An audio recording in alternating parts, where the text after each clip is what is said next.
How's everyone doing this afternoon? Thank you all for coming. My name is Chris Sable, and I'm the Executive Director for the Vail Symposium. We appreciate your being a part of our workshop today. I've just got a little bit of housekeeping before we get started. And the first thing is, could you raise your hand if you parked in the parking structure? I just want to get a count of how many cars are in there. Just keep them up for a second. We're going to count.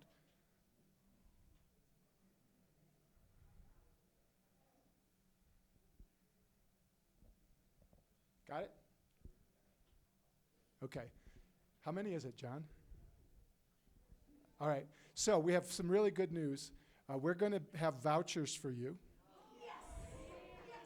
Now, if you really love that, you could turn your parking fee into a donation to the Vail Symposium, because we are a non-for-profit, and tickets cover about 18% of the cost to put on all the programs we bring here.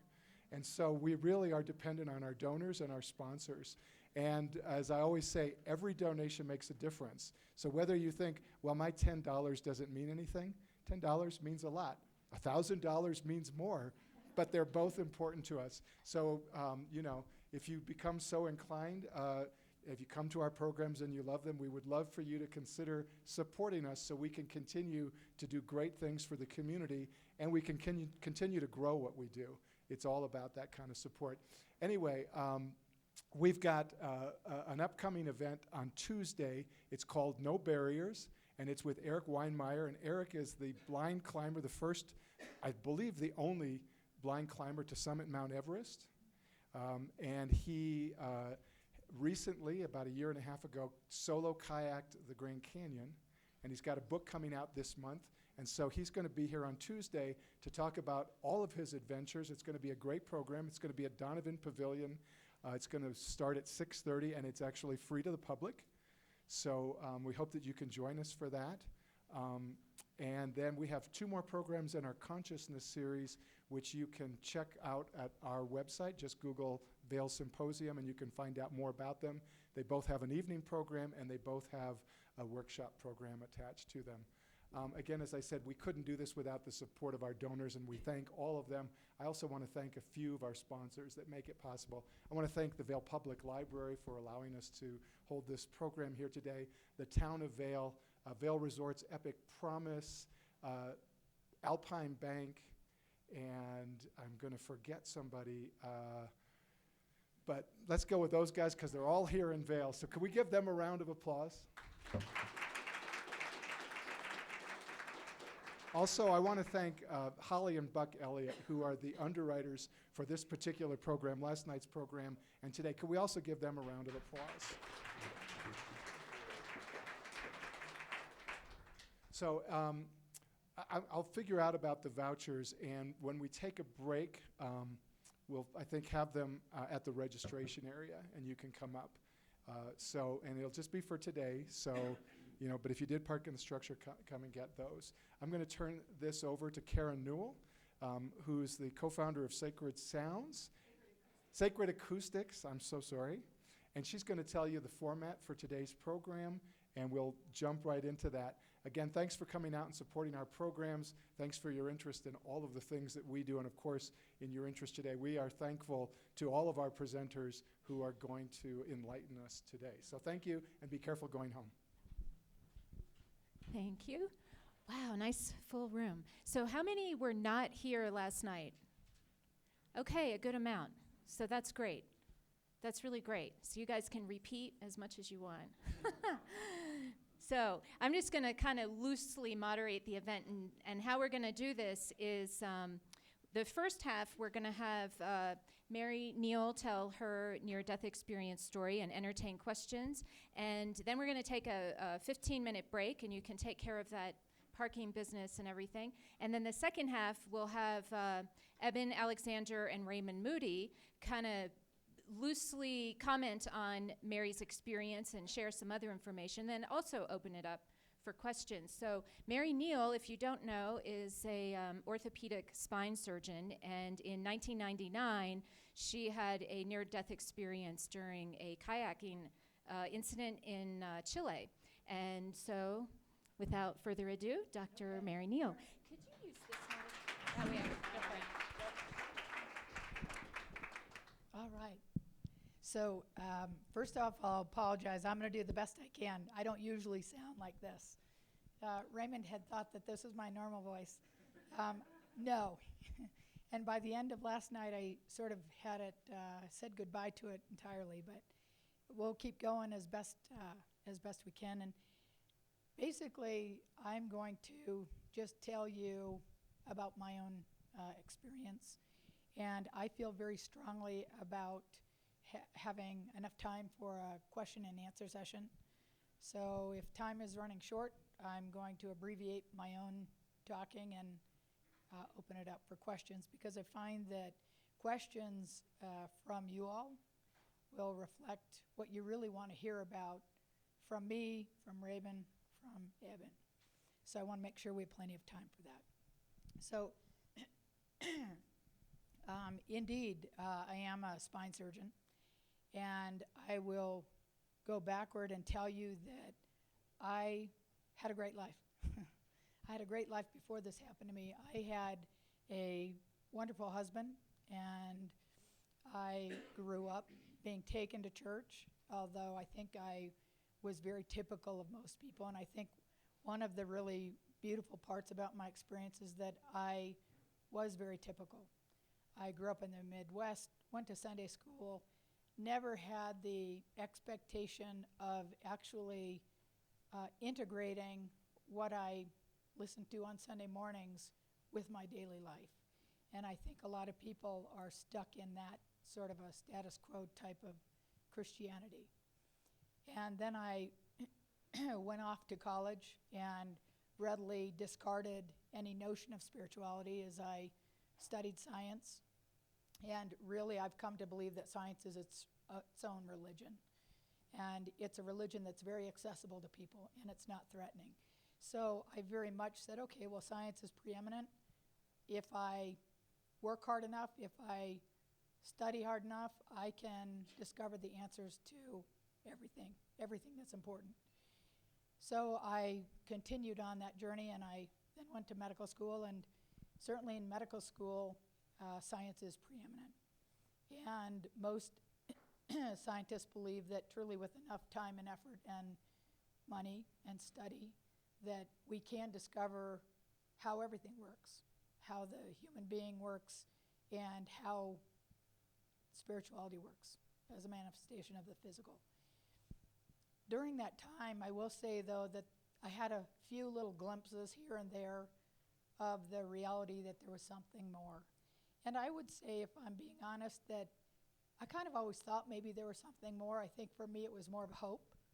I think, it's like, well, I certainly subscribe to the tenets of morality and ethics and being a good person and that whole thing.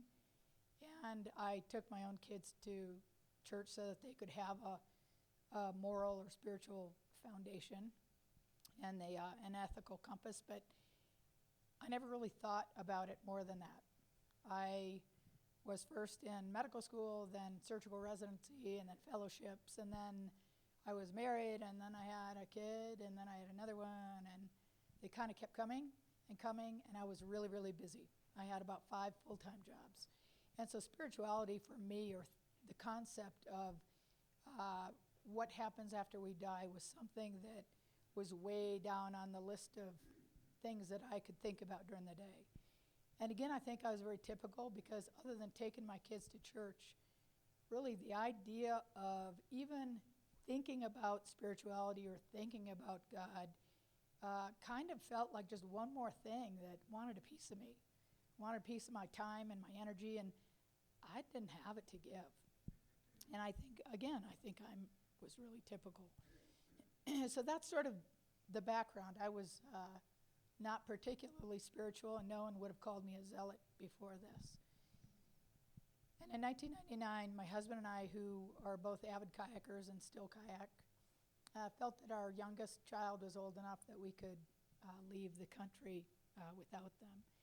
And so we went to Chile on a kayaking trip and had a great time. We went down with friends of ours who are professional boaters. They run trips to Chile every year. They've been doing it for 30 years.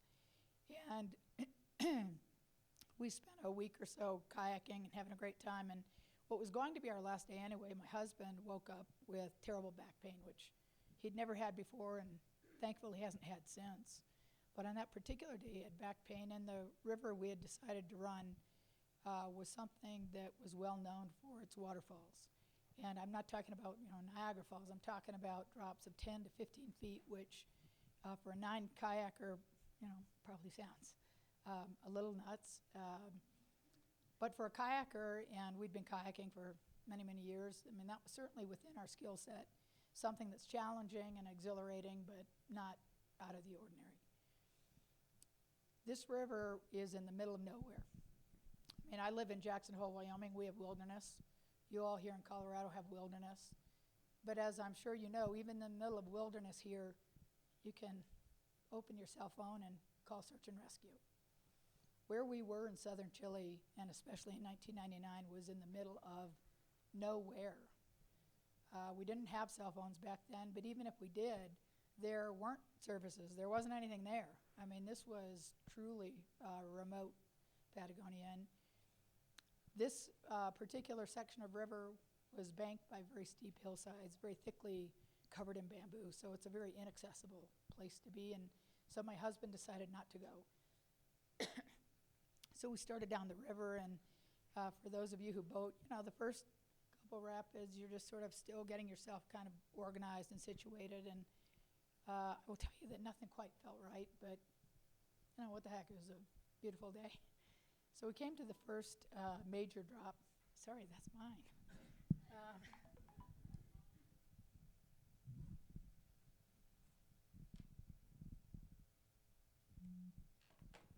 We came to the first major drop, and we had decided to run the smaller chute. And when I took off into the current, someone else had kind of bobbled and was lodged sideways in the entrance to this particular waterfall. So I really didn't have any other options. I kind of veered over and was immediately propelled over this very large waterfall. And when I crested the waterfall, I could see the bottom, and I won't actually tell you what I was thinking, but I was thinking, oh no, this is bad.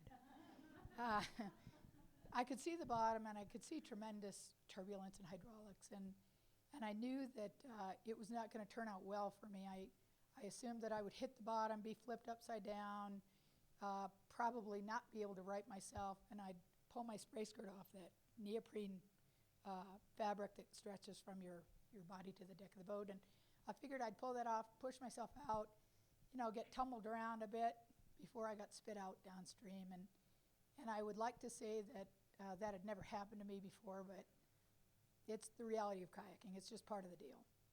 And so I thought, well, okay, here we go. This is going to be miserable.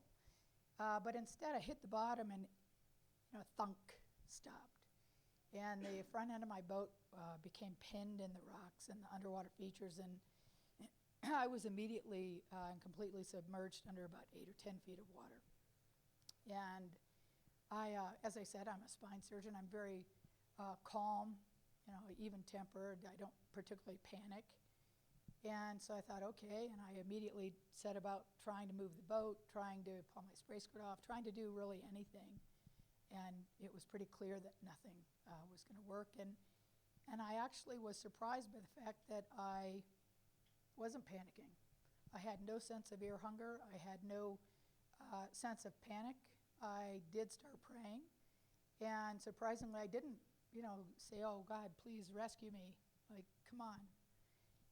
What I asked is that God's will be done. And I really meant it. And I've often said that that really was the first moment when my life changed, because it was the first time in my life that I asked that God's will be done regardless of the outcome, and I really meant it. Now, most of us, maybe we pray, maybe we say the Lord's Prayer, maybe we ask for God's will be done, but we always have the little asterisks at the end.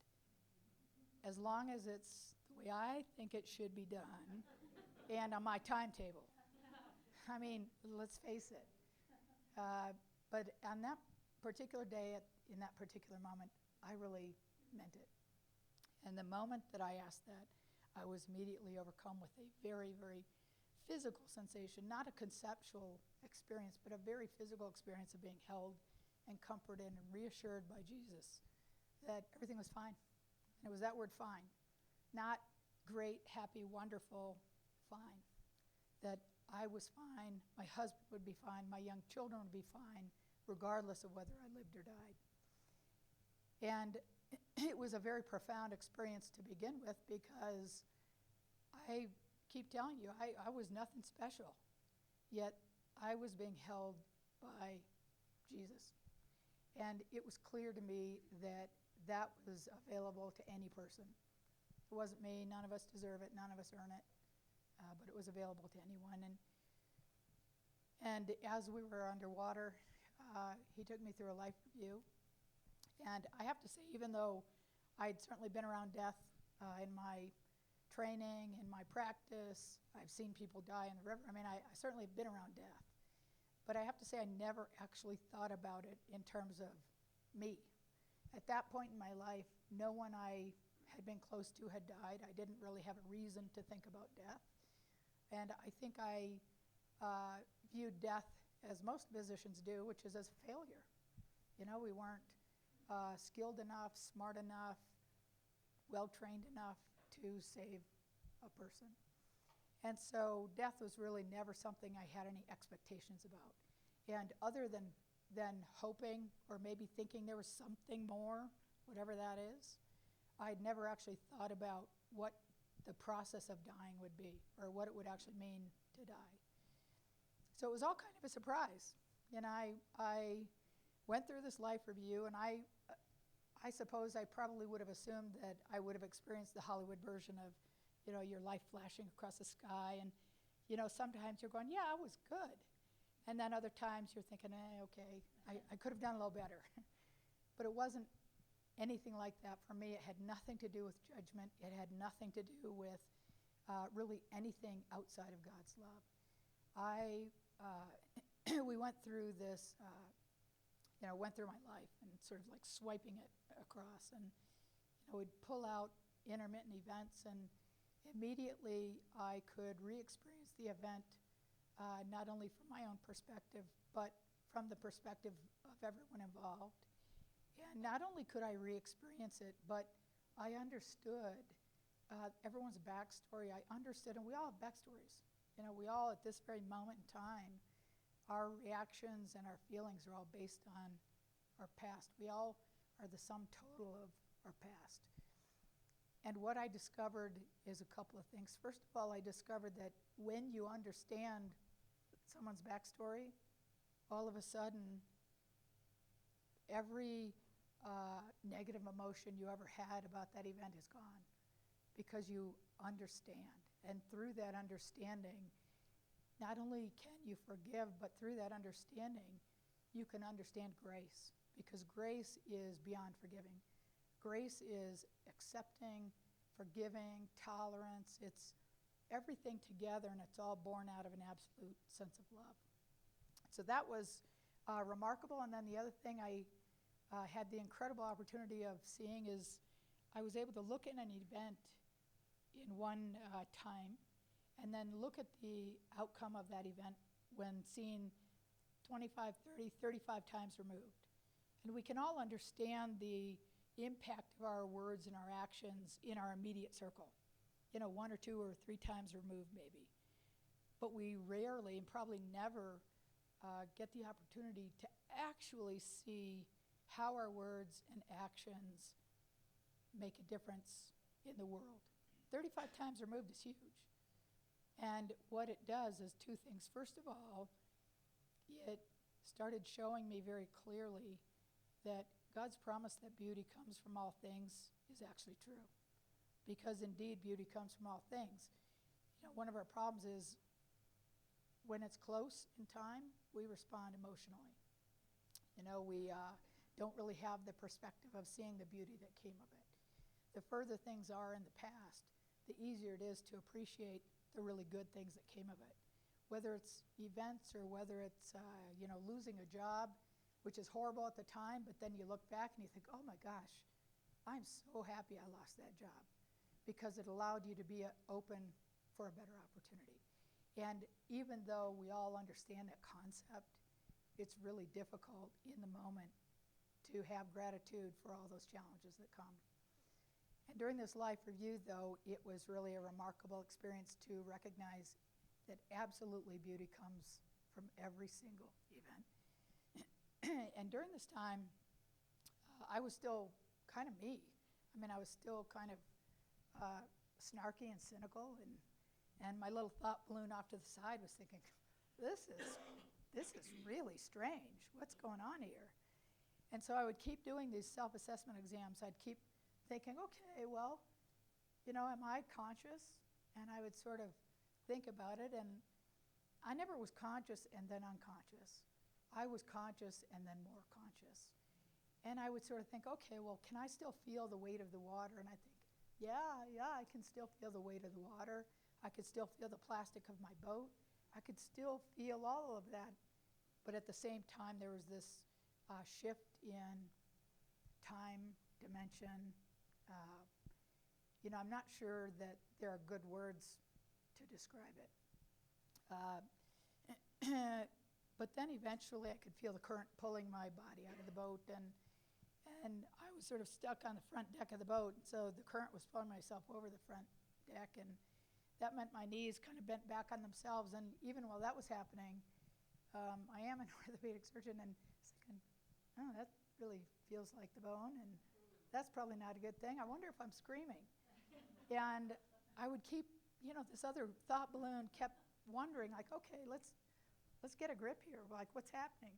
And the fact is, I wasn't screaming. I had no pain. I felt absolutely glorious. I mean, I would go back there in a heartbeat. And so eventually my body kind of went over the front deck of the boat, and as that happened, my spirit kind of peeled away from my body. And then I rose up and out of the river, and I was greeted by a group of somethings. I never really know what to call them, because words mean different things to different people, but they were people, beings, spirits, something. I don't know what. And they did have a human form, head, arms, legs. They were absolutely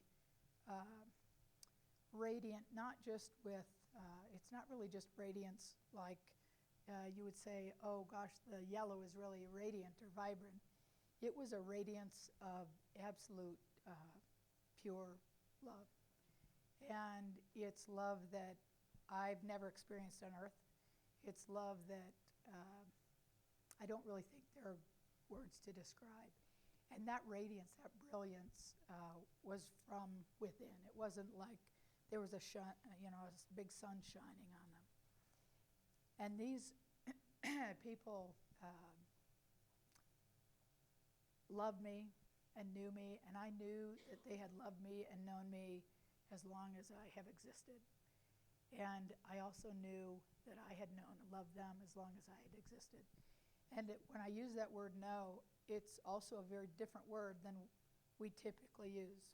I mean, we say, oh, I know something or other. But the sense of knowing during a near-death experience or during any of the profound spiritual experiences is qualitatively different.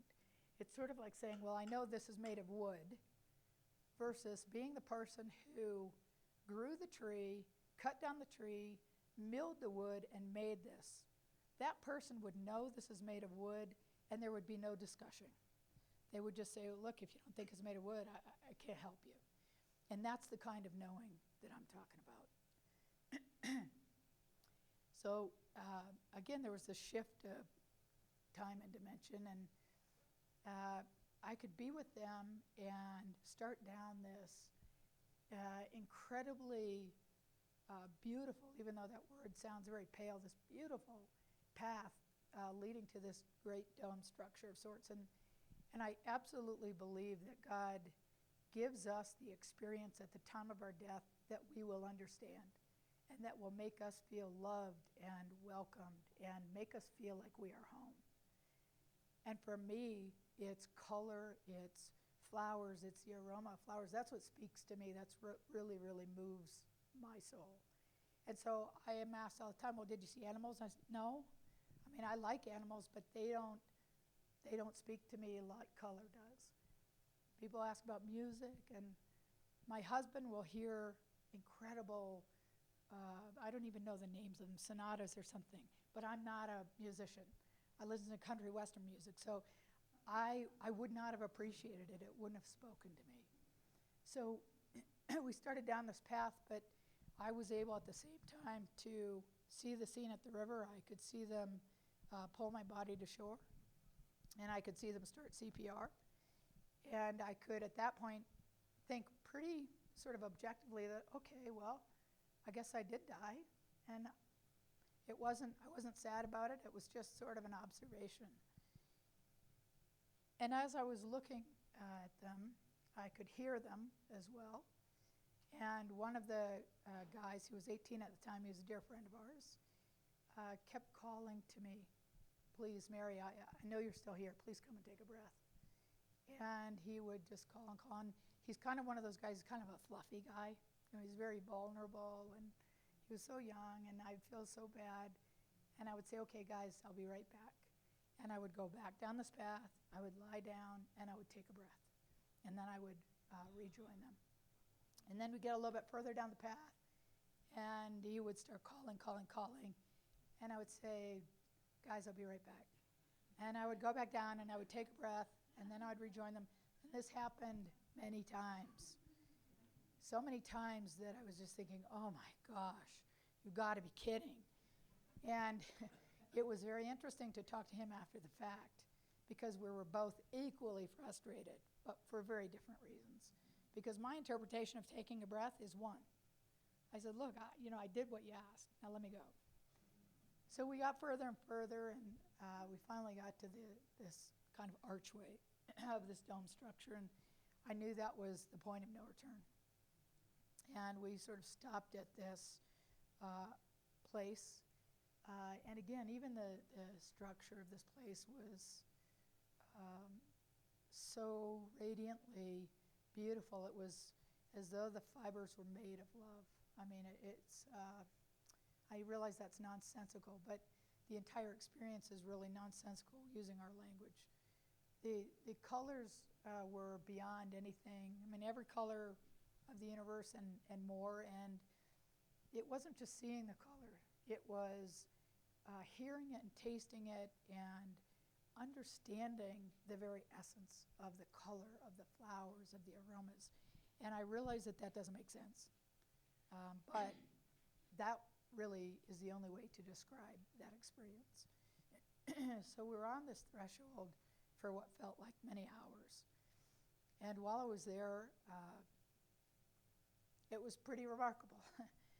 I felt like I understood everything. I understood how it all worked, which is a pretty remarkable thing. I understood how it could be true that there is a God that actually knows each and every one of us. I mean, I'm very pragmatic. I'm a very concrete thinking person, and there are billions of us. Come on, how can that be true?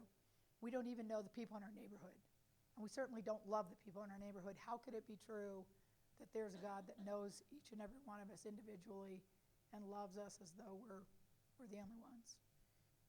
And I can't explain how that happens because I just don't have the words, but I can assure you that it actually is true.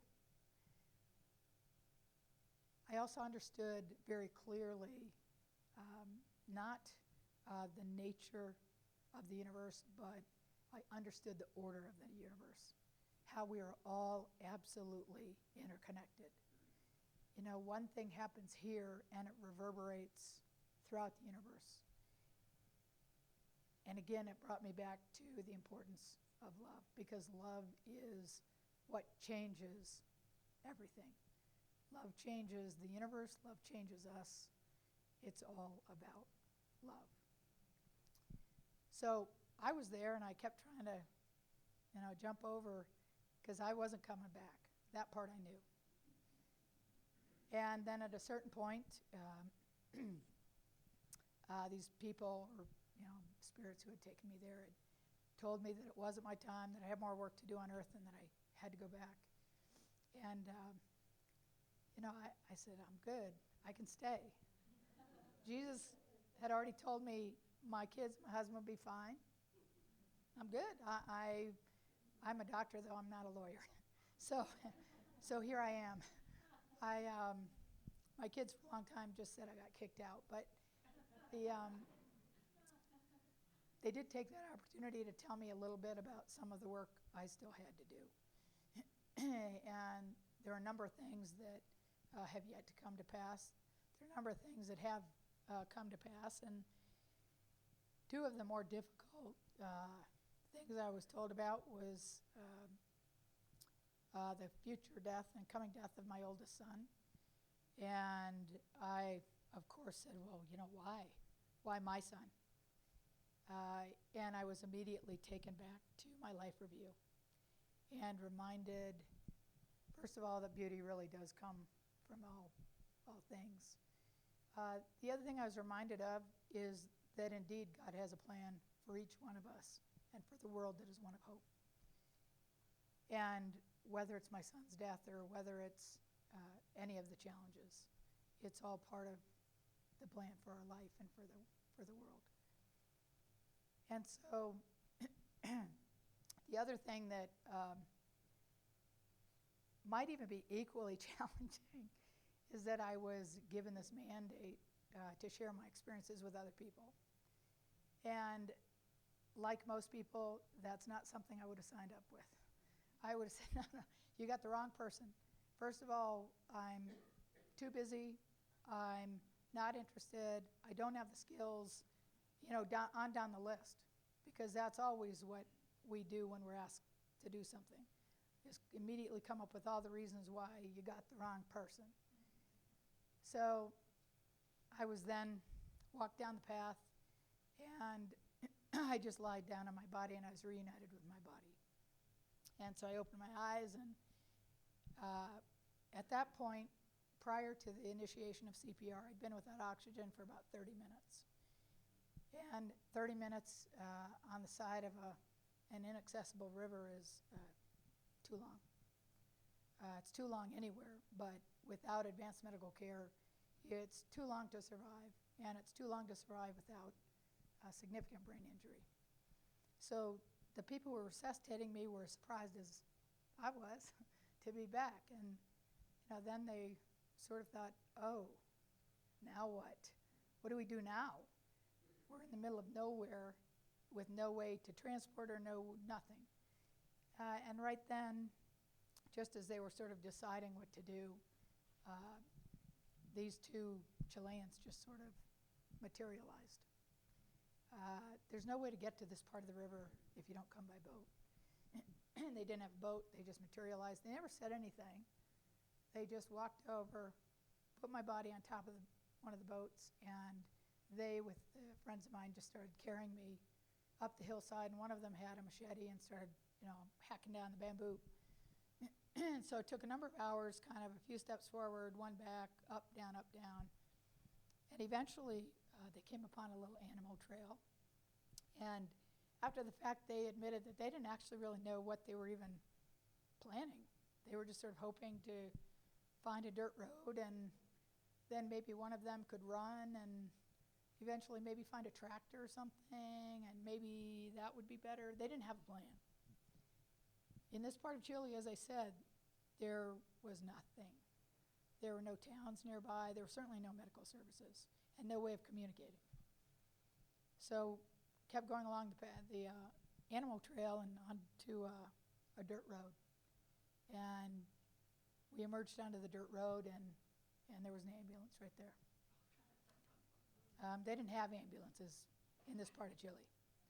So there was an ambulance there, and the little guy who wasn't even dressed like an ambulance driver, he got out, same thing, never said a word.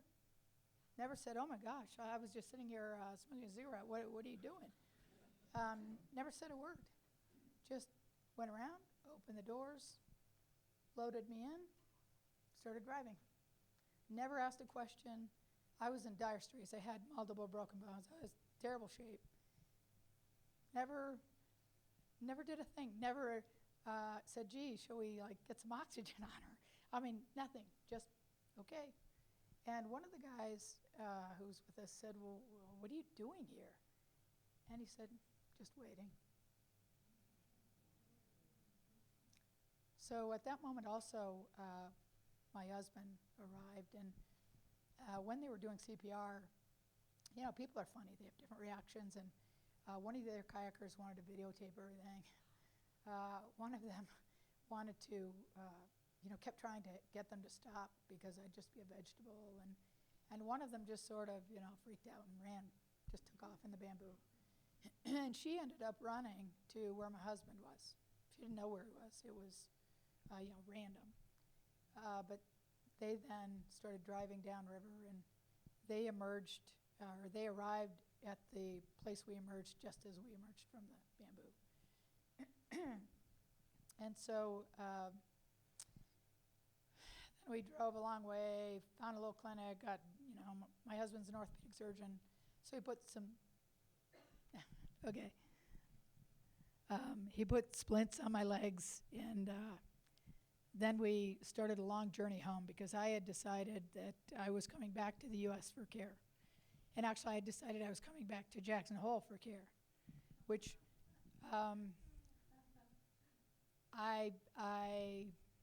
it's not something I understand now, other than the fact that I really didn't care. I mean, I was going to go home, and it was irrelevant to me if I survived or not. That really was just not part of the equation. And there was really no one there to tell me that we were nuts. My husband was in shock, and I said, no, this is what we're doing.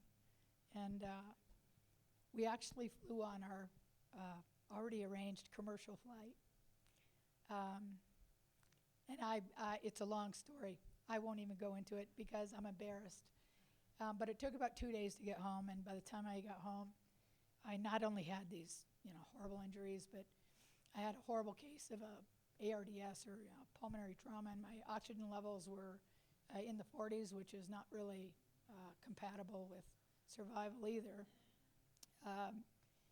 And it was to the point where, we arrived in the emergency room, and the physician, who's a good friend of ours, just said, listen, I'm sorry, Bill, my husband, there's nothing we can do. I mean, she's not going to survive. And they didn't bother doing a, trach or anything, because he just said, listen, we're just going to have to let her go. And here I am. So obviously doctors don't know everything. But it was a long process after that. I was in the hospital for a long time. I was in rehab for many months, and it took me a long time to start to think about what had actually happened to me. When I was in the hospital, there were a number of really inexplicable things that happened. When I was in the ICU, I was given all kinds of great reading material by a friend of ours who owns an outdoor shop, and I couldn't read anything. Everything was blurry. I couldn't have a conversation. I couldn't focus on anything for about more than 2 seconds. It was very disconcerting. And then someone handed me Gideon's Bible. I was going, oh. I always wondered who read those things, and I discovered it was me. But I tried reading that, and it was all blurry, and I was really frustrated. And just as I was about to toss it aside, one verse became clear. Rejoice always. Thought, well, that's kind of weird. But that was it. That was all that was crystal clear. And over the course of the day, the subsequent 2 verses, pray without ceasing and give thanks in all circumstances, for this is the will of God in Christ Jesus. And those are the 3 sentences that were crystal clear, and I could read those for several days. Everything else remained blurry. For a while, I thought my blurred vision was a manifestation of some brain injury, but that doesn't explain why it was so selectively clear. And there were a number of other things. When I was in the ICU, and then when I was later in the just patient care unit, I had a couple more out-of-body experiences. And during them, I was back in what I describe as heaven. And I, during one, was back with Christ, just chit-chatting. And again, even now, it on one hand feels I'm very self-conscious to say that because I don't deserve to be able to sit there and have a conversation with Jesus. But again, that is the beauty of it, because none of us earn love, none of us deserve love. I mean, love is freely offered. It's a matter of whether we can accept it, whether we can accept that grace. And I didn't have any pain. I mean, like I said, I had multiple broken bones and had multiple surgeries, but I had absolutely no pain for about 2 weeks. And then after this second out-of-body experience, I knew that that was the end, that I wouldn't be going back again, and my life on earth was starting again for real. And then I did have pain, a lot of it. But during my many months of rehab, I tried very desperately to disprove what I knew to be true. I tried very, very hard to find an alternative explanation. I looked at every possible explanation for near-death experiences I could come across, because for me it was very personal. Having a near-death experience can be a nice story, but for me, if I was going to accept my own experience as being real and true, then it meant that I had to accept everything I'd been told as being real and true. And I had great reason not to do that. Obviously, I didn't want to share my experiences with other people, but more importantly, I had to accept that my oldest son was probably going to die. And that's certainly not something I was interested in accepting as truth. So I spent many months going through all the knee-jerk explanations. You know, it was cold water. Well, actually, first of all, it wasn't cold water, but more importantly, the basis of that myth is flawed. So, you know, that was easily discounted. Oh, gee, it's a dream, it's a hallucination, you know, it's a neurotransmitter release, it's a DMT experience. You name it. There are all sorts of very handy, really knee-jerk explanations people give so that they can discount the reality of spiritual experiences. And I went through every one of them, and I looked at the actual science behind the physiology of a dying brain and all sorts of things. And in the end, unfortunately, I had to come, well, not unfortunately, but in the end, I had to come to the conclusion that my experience had been real and true. And so that left me with many more questions, but it also left me with, okay, now what? What am I supposed to do with this? Which is partly what brings me, to you. Because part of sharing my experience with other people is to challenge you. Because my experience can be a nice story. Eben's experience can be a nice story. All of the books and stories that have been written about near-death experiences, shared death experiences, all of the profound spiritual experiences can be really nice stories. But nice stories are not transformative. Nice stories are the kind of thing that, okay, you leave and you go, oh, that was interesting. Huh, well, and maybe she seemed believable, I don't know. But it doesn't change your life. And so I said last night, and I really do mean it, my goal is not that you believe me, because that doesn't make a bean a difference. My goal is, after you hear someone like me speak, or Eben, or Raymond, or anyone else, is to say, I don't know if that's true. I'm going to go figure it out for myself. Because if I were sitting in the audience right now, I have to admit, I'd be going, could that really be true? I don't think so. But what I'm going to challenge you to do, and my goal of showing up here or anywhere I speak, is to challenge you to go look for yourself. Yes, you need to look around at all the stories that abound. You need to look around at other people's experiences of God. And yes, all of that is valuable information. But ultimately, I challenge you to take the time and effort to look at your own life. because I absolutely know that God's handprint is everywhere in your life. You may or may not see it, but it's all about awareness.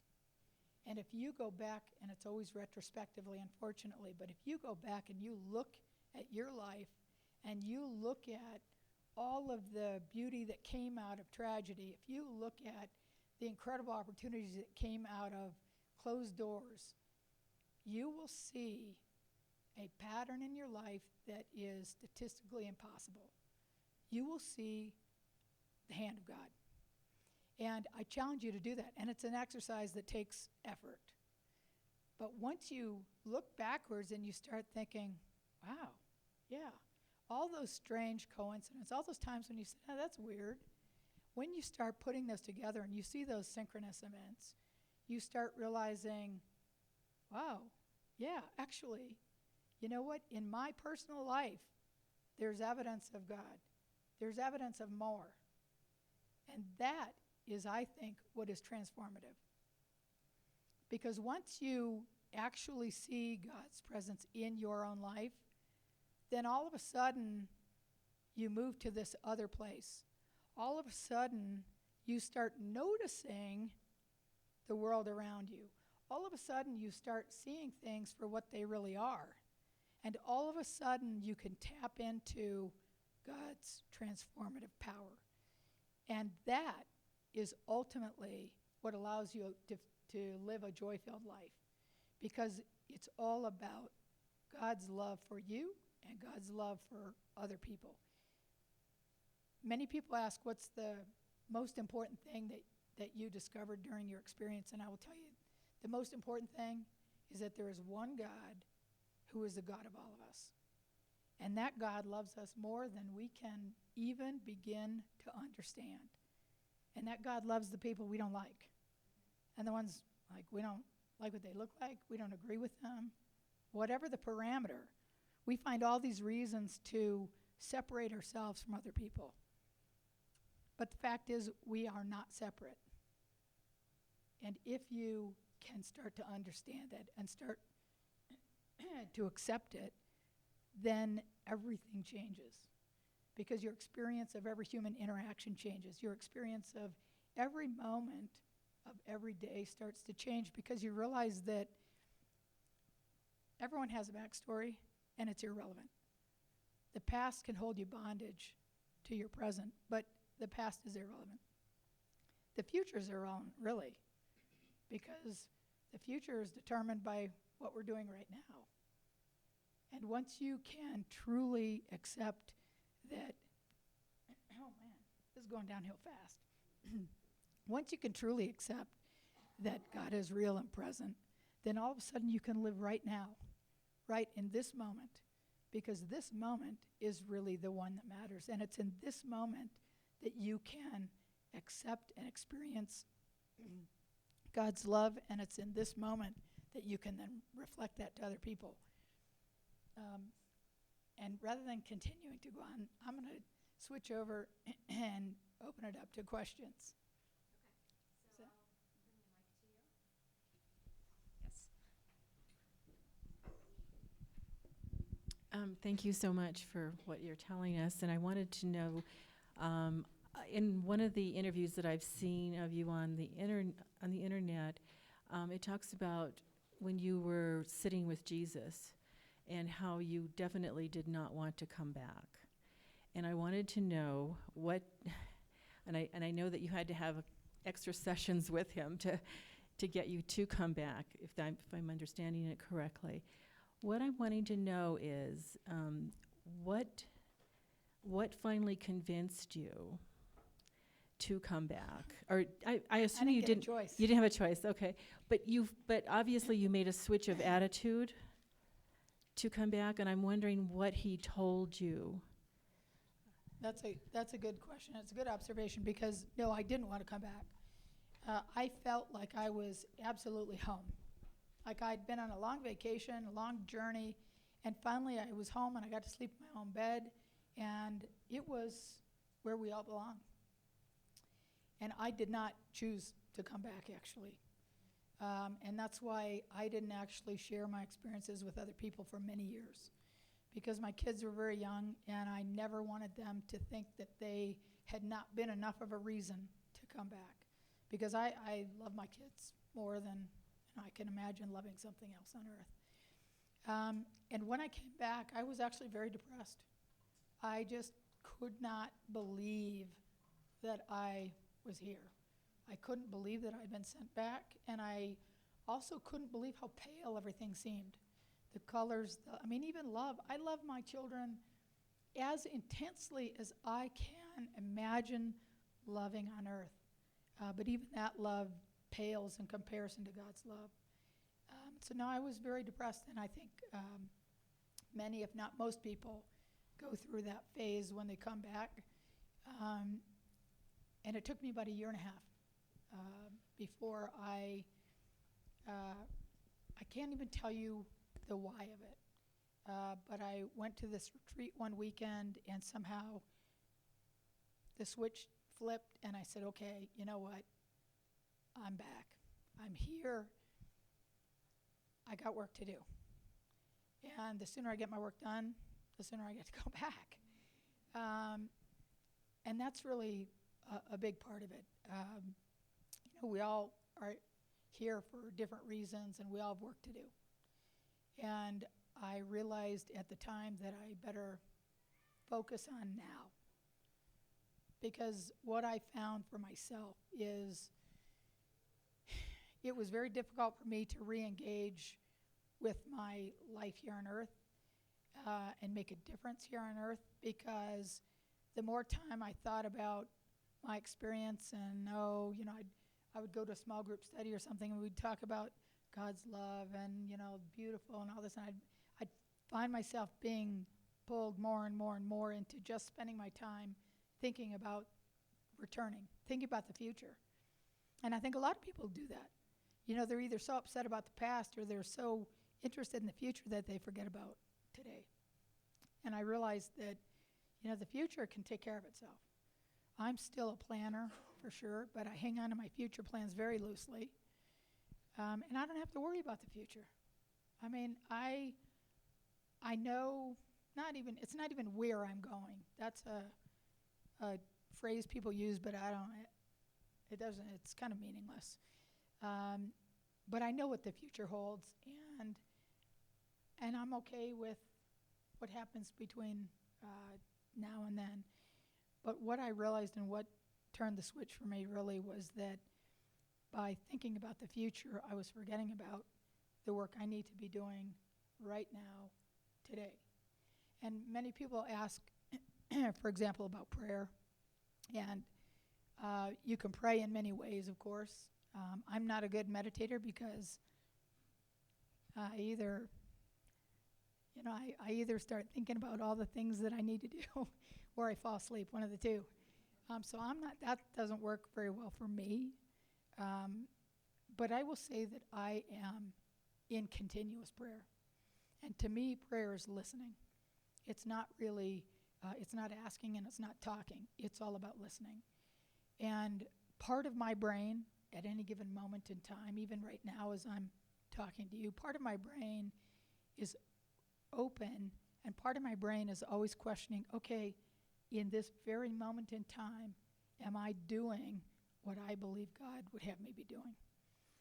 And that's what changed for me, is realizing, okay, I need work to do right now, and focusing on right now.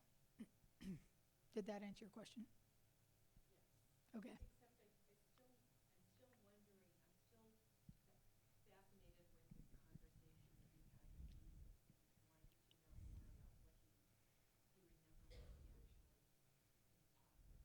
I remember everything. What specifically?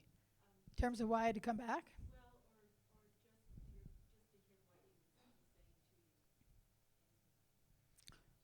Well, we talked a lot about my son's death. We talked about my expected response to it, and how I was going to use his death actually as a way to help people see not only the beauty that came of his life, but also the beauty that came of his death. And my son was a really very unusual and remarkable young man, and accomplished more in his time on earth than most people do in a lifetime, and really dramatically impacted other people. And so we talked a lot about that. If we start talking about the details of it, I'll just cry. So it's not really worthwhile. Do we have more questions? Yes. Yes, I would like to ask you, during your out-of-body experiences, was this very real or was it dreamlike? Oh, no, it's not dreamlike. It's as real as being here right now. There's no, I dream. I mean, we all dream. On a scale of 0 to 10, would you say it's completely real? 100%. Right. Not 10. This is, I would call it more real than real. I mean, dreams are a very different quality. They're very differently organized, and there's a very different quality of memory. When you look at dreams, hallucinations, drug experiences, DMT experiences, they differ in a lot of ways, but one of the ways that is of particular interest to me is the quality of memory. Because anyone who's had a profound spiritual experience remembers it precisely, exactly as it happened. And I almost think that people who've had a profound experience it in the present tense when they're describing it. When I describe my experience, I don't feel like I'm pulling up a memory. I feel like I'm talking about the present tense. And it's interesting. I did well, let me go backwards. The mother of the group of people I was kayaking with is in Idaho, and when I was still in the hospital, she called me and I told her everything that had happened.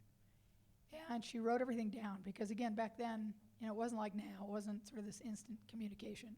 She wrote everything down so that she could share it with the guys who were still in Chile. So that was in 1999. About 3 years ago, I was being interviewed in Idaho, and we were doing it in her mother-in-law's house. And I sat down and did this interview, and she was just listening. And out of curiosity, she pulled out these notes from 1999. And after the interview, she said, "Oh, I can't believe it. What you said, the words you used, the adjectives you chose, were exactly the same today as they were in 1999. And that's not of surprise to me. And that's true for every single person. I've heard thousands, probably a couple thousand stories now, because people come in to my office and they'll talk about their neck or, whatever. And then at the end, they'll say, "Listen, can I just have a couple more minutes of your time?"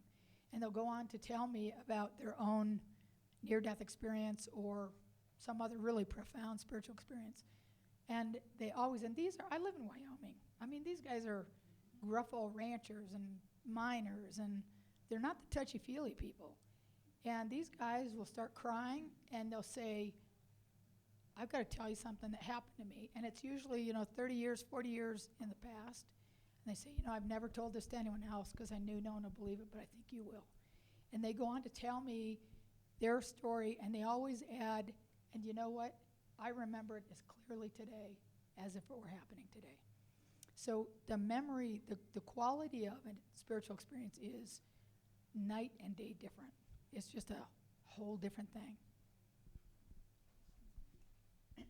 I also had an NDE, and I agree with you completely. My question is, the gentleman last night kind of said the same thing as you were saying, that, we're here, we have these bodies, why? I mean, why, if it's such a beautiful thing up there, and in mine, I didn't get that far because I made the decision to come back, but because I'm very impatient. What in the world? I'm very Why would you impatient. do that? Well, I saw my parents praying over my Right. body, and I said, I can't do this to them. And I said that to my people. I said, I got to go back, and I Right. knew it, But I don't, and I feel that I was blessed in every way possible through that. I've changed so much. I've got the most wonderful life of anybody in the world, probably like you. And it's just, but why do we have to be here? I've never figured that out. I would say, first of all, it's a great question. Of course, it's the biggest question. And the most honest answer I'll give you is something I heard Raymond Moody say last night, which is so beautifully put. I don't know comes easily to my lips. And that's the real answer. The easy answer is that we're all here for particular challenges. And whether that's, whether some of those are for me because I need to develop greater compassion, understanding, tolerance, love, etc., or whether that's to help someone else develop that. The easy answer is we're here because we all need to develop greater love, kindness, compassion, etc. But obviously you can go beyond that and say, well, okay, but why? And I think that anyone who thinks they have the answer to that is mistaken.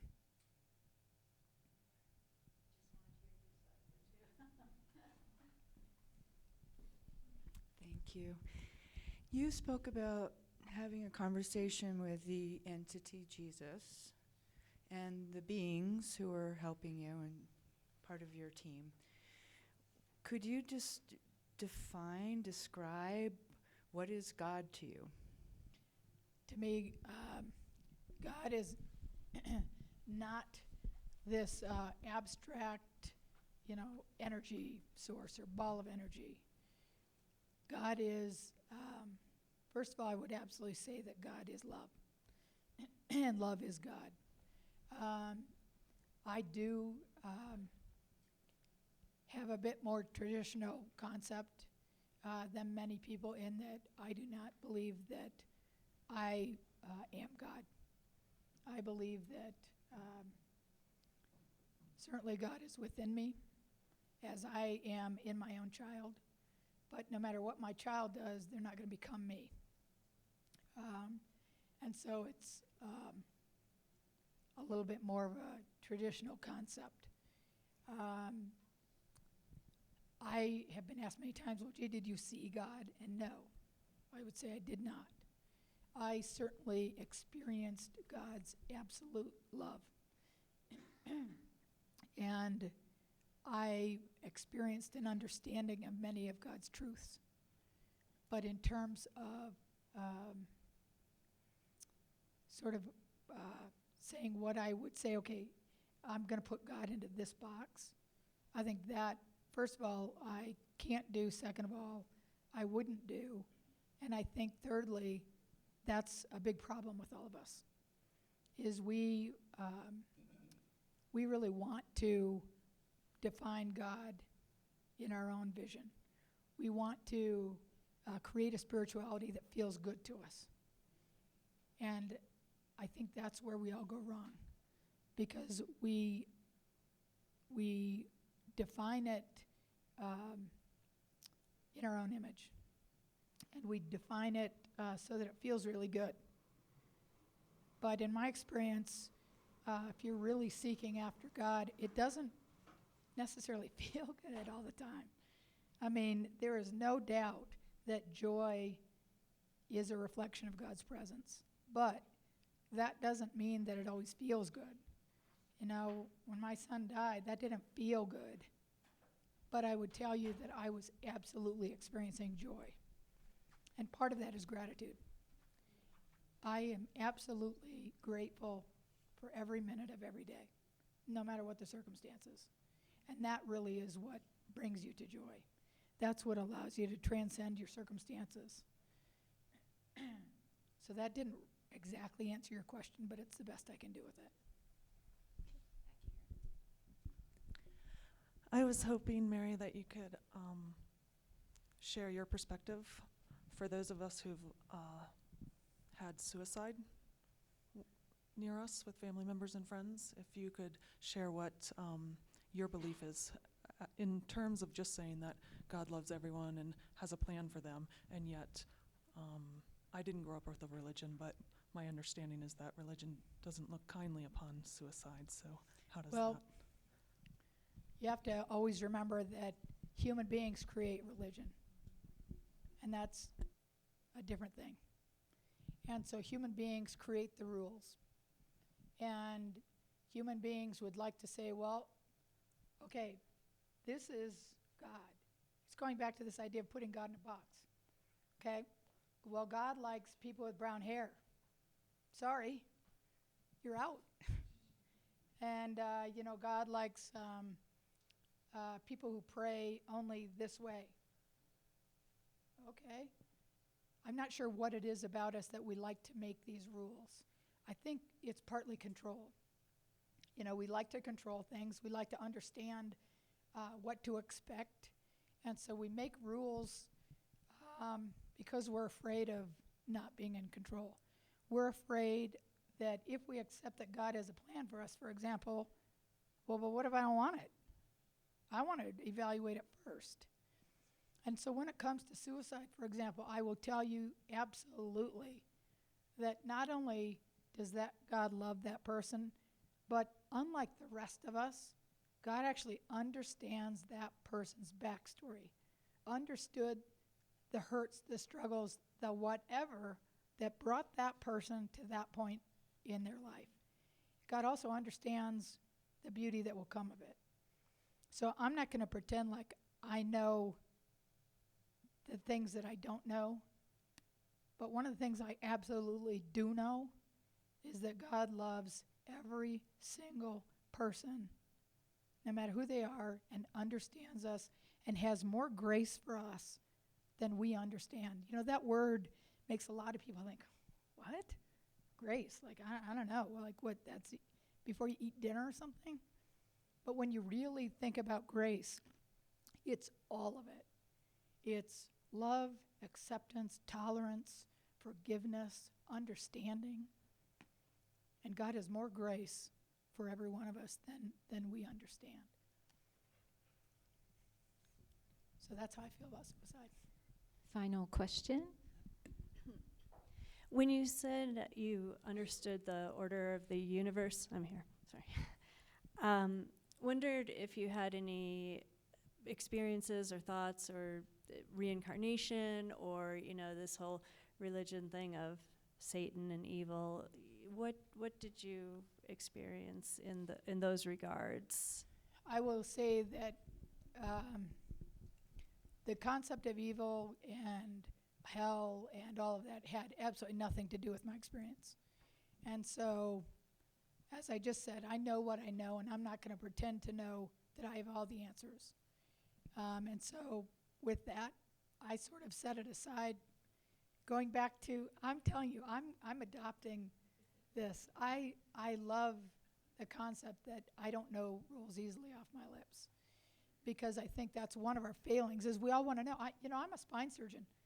I had a friend last weekend accuse me of always being a know-it-all, and it was because she's an internist, and internists and surgeons have different personalities. I mean, that's just kind of the way it is. And so I would say that I am always very clear on what I know, but I am very, very happy to say what I don't know. And I don't really understand. I know that the people I've talked to who have had a hellish experience have all told me that they were ultimately pulled out of it by God's love. So I don't really understand how that all happens, but I know that God's love trumps all. The first part of your question, I can't remember. Oh, the reincarnation. My experience did not support the idea of this immediate and automatic revolving door.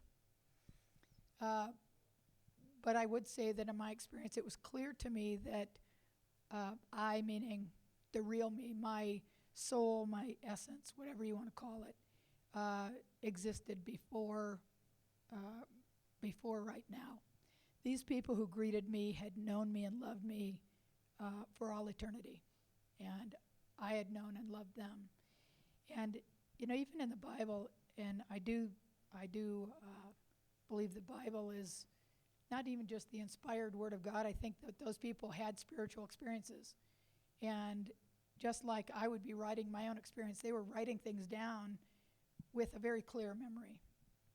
But even in the Bible, it doesn't say, okay, you never existed until you were born on September 9th. The Bible says, I knew you in your mother's womb. Never does it talk about anything that would eliminate the possibility that we existed before. And the other thing that was clear in my experience is that we come here with a plan. And it's not predestiny. It's not that sort of thing, but we come here with this outline. It's sort of like, we have this outline, and maybe there are chapter headings, and through our free will, we write the pages. And things can change. So I don't really know the answer of why do we come here, or what determines whether we come here again or not. And does everyone come again, or no? Only a few people? Maybe I'm here again because I was a slow learner. I don't know. But it was clear to me that I existed before September 9th.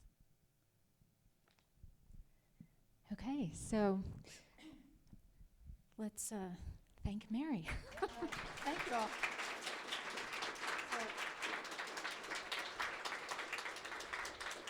So any of you who have an interest in near-death experiences, which probably all of you do, there's a local organization called Denver Near-Death Studies. They meet every second Sunday, and their next event is April 9th, and JJ, could you stand? She has flyers if anyone's interested. So right now we're going to take a 15-minute break, and we'll see you back here at 3:35.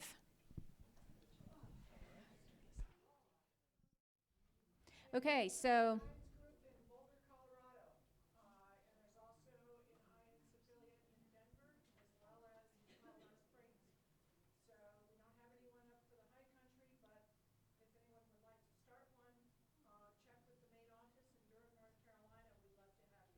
okay, thank you. Okay, so I think you all know these fellas, but Dr. Eben Alexander had a near-death experience in 2008. He's a former neurosurgeon, and it changed his entire worldview after that happened, especially because it was due to a brain disease, I guess you would call it. And Dr. Raymond Moody, of course, known as the father or grandfather of NDEs, wrote that amazing book, Life After Life, in 1975, and kicked off all this public interest. And so they're going to share some thoughts with you, and once again, we'll open it up for questions.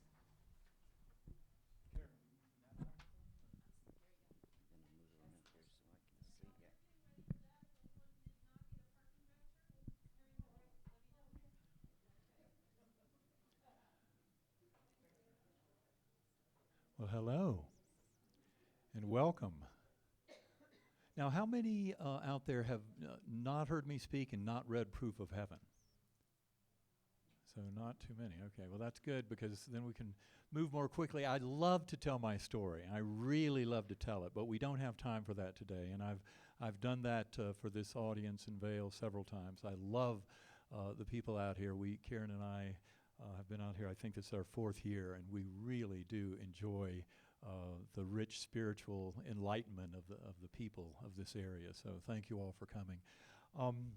I just wanted to make a few comments about some of what we've talked about today and my own observations, and then hand it over to Raymond. And then I think what we really want to do is open it up to you all, so we can have more questions and really get into some depth on this, but try and do it in a way that really kind of helps you to see what we do know. As Mary was pointing out so beautifully, and as Raymond has said, those words, "I don't know," are something that we don't often hear from our kind of scientific community. I mean, that's what gets us into so much trouble. sometimes. And I spent all those years as an academic neurosurgeon. So I fully know that whole kind of scientific side. It turns out that this whole discussion is not really about, science versus religion. It's much more about, do you believe that the material world is all that exists, or do you believe that there is more to it? And the interesting irony is what my journey showed me very clearly is everything that I thought I knew about that material world before was completely false. None of this exists other than what is in consciousness. And that is what is such a crucial kind of lesson to get about this. And the reason it's so important and in many ways liberating, refreshing for human beings is because this really puts us back in the driver's seat. That materialist science that I worshipped before my coma, that says that nothing exists but the physical, that the brain therefore must somehow conjure up consciousness out of physical matter alone, and that our existence is birth to death and nothing more, that is completely false. I've come to realize that in fact, this whole material world is simply a projection out of consciousness. And there's no question that the kind of materialist model of brain creates consciousness has already died a very natural death. It's just that the writers in the media and the Scientific American and the science page of the New York Times haven't read the memo yet. But what happens is you find the discussions for this in the media, it becomes increasingly difficult to find anyone with anything to say representing that materialist position of, it's birth to death, nothing more, brain creates consciousness, because they have nothing to say. One of the biggest smoke and mirrors tricks of all of 20th and early 21st century science is this notion that the brain creates consciousness. And in fact, there is not a single neuroscientist or philosopher of mind on earth, nor has there ever been, who, if they told you that, brain creates consciousness, if you challenged them and said, oh, interesting, tell me more, they have nothing more to say, because it doesn't. Now, there are scientific models now that are replacing that, but they open the door to a far richer universe, one that is very much more interested in our existence, in our lives, and how things unfold. The question came up earlier today about, well, if there's this beautiful, infinitely loving heavenly realm that's sheer beauty, why aren't we always all there all the time? And the reason is, this is the reason the universe exists, is this realm. It's not for that realm at all. That can be called the home for our souls, and it's a beautiful and rich and loving realm of oneness. It's where we realize that those boundaries of self are very much illusory, that we really are all in this together, where when you realize that the deepest and most fundamental lesson of all the major religions over time, over the last 2,000 years, has really been something you condense down to the golden rule. Do unto others as you would have them do unto you. And that gains much more traction when you realize that we're all one. We're all part of that one mind. And again, this is not just about humans. In fact, our little linguistic brain, the voice of logic and reason that is on this high pedestal, that's also very tightly tied to the ego. And of course, that's our means of communication, of kind of thoughts with others and concepts. But that little voice is not who we are. And of course, the ego can, even though it serves very important purposes in this world for kind of preservation of self, all of that really is not part of the underlying reality. And this is something that we're coming to realize. The scientific model that is replacing that production model that never went anywhere. And those who think it did, all you have to do is Google the hard problem of consciousness. And you will find out just how deep that mystery is. I would say it's an impossible problem if you're shackled to the physicalist position and trying to explain that the subatomic particles, atoms, molecules of the brain are somehow creating this thing we call consciousness. That's not the way it works at all. And the evidence that I've mentioned before, there's some very direct lines of evidence that the brain is not the creator of consciousness.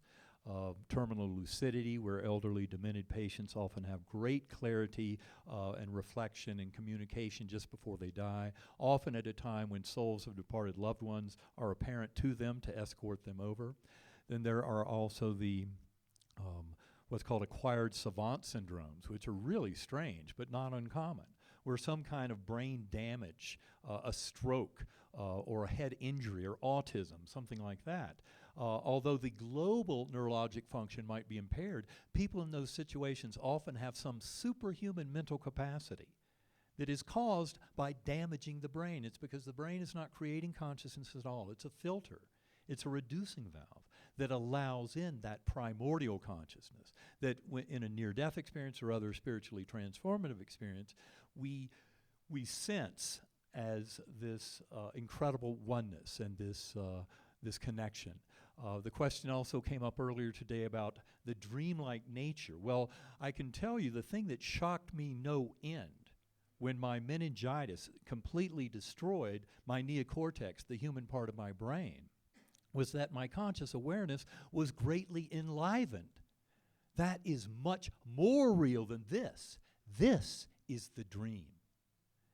And it's so crucial to get that. Now, this is a very important dream. So to say it's illusory does not mean it's unimportant. And like I said a few minutes ago, I believe the entire universe exists to support this beautiful drama. And also there's this notion of programmed forgetting.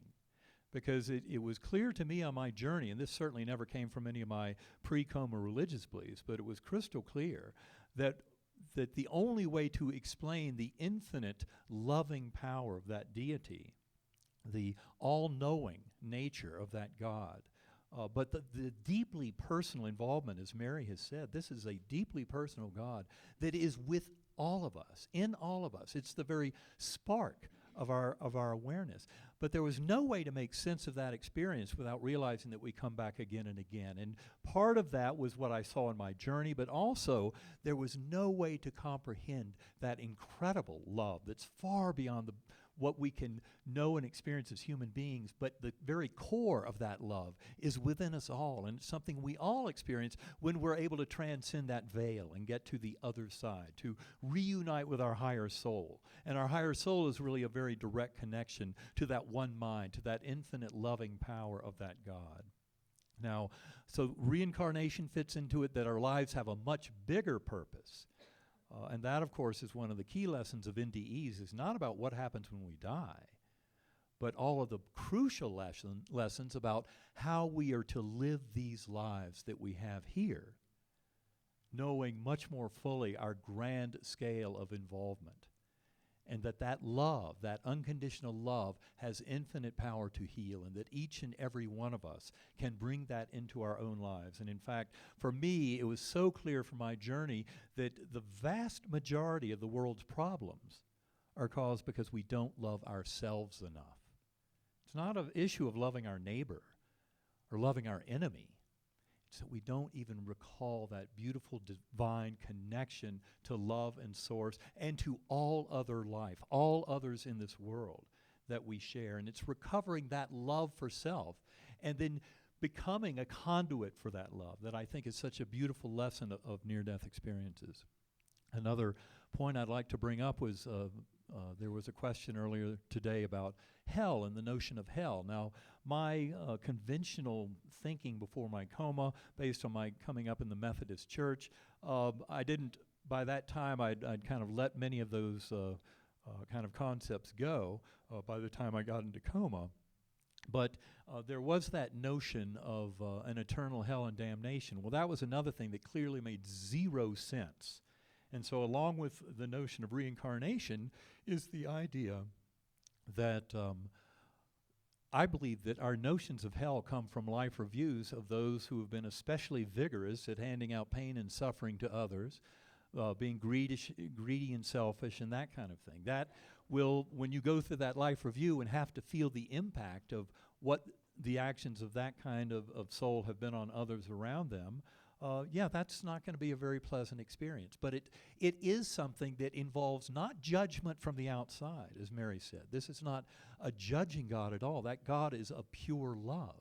But in the setting of that beautiful love, reunited with our higher souls, in the presence of those infinitely loving, departed loved ones, soulmates who are there with us through that life review, is to realize that this is all just kind of corrective. This is about soul school. Given that all of this involves that program forgetting, so when we come in these lives, by age 6, we've forgotten everything about between lives and past lives, unless we were in a family that was spiritually advanced enough to foster that and to nourish it in their children. Because all children have this naturally. They have this beautiful love, a very thin veil, that connectedness, but it gets kind of covered over by the time they're 6 years or so. And that's where, beyond that point, it's much more difficult to uncover past lives, although the whole world of transpersonal psychology shows that it can be done even as adults. But to me, there's no way to acknowledge any kind of eternal damnation. That made zero sense. But I believe all of that comes from that life review where it was particularly unpleasant.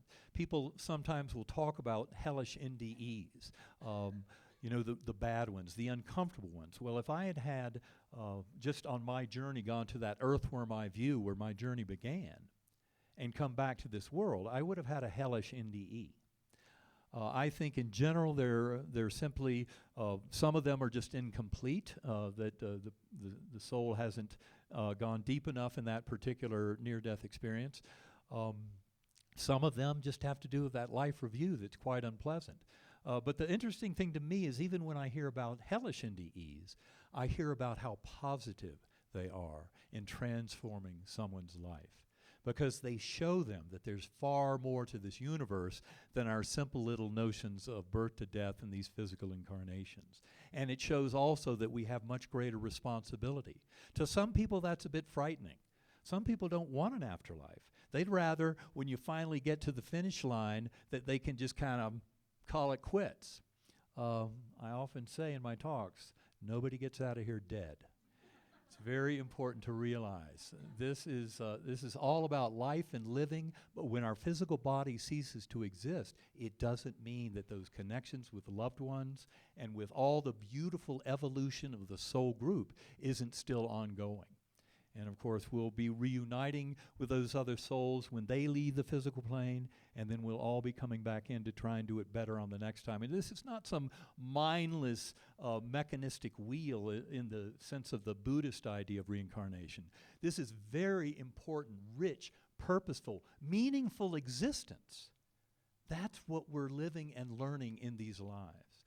And I think the near-death experience is at the tip of the spear to help to awaken us to this much richer view. Now, I often say this is about a synthesis of science and spirituality. I believe this awakening is very profound, and I believe it will be unprecedented. I think this is all coming within the next few decades. An incredible awakening that fully acknowledges that we are spiritual beings in a spiritual universe. And that word spiritual in that setting really means we're all connected. And that the fabric of that connection is love. I don't see that this is an ongoing battle here between good and light versus the forces of dark and evil. For me, it was very clear that there are no opposing forces of dark and evil. That doesn't mean we don't have apparent darkness and evil in our world, but that is the dynamic that drives our growth. And it's up to each and every one of us to face that kind of apparent darkness and evil, whether it's illness or injury in our own lives or in loved ones or in others, or warfare around the world, all the horrible man's inhumanity to man, all of that.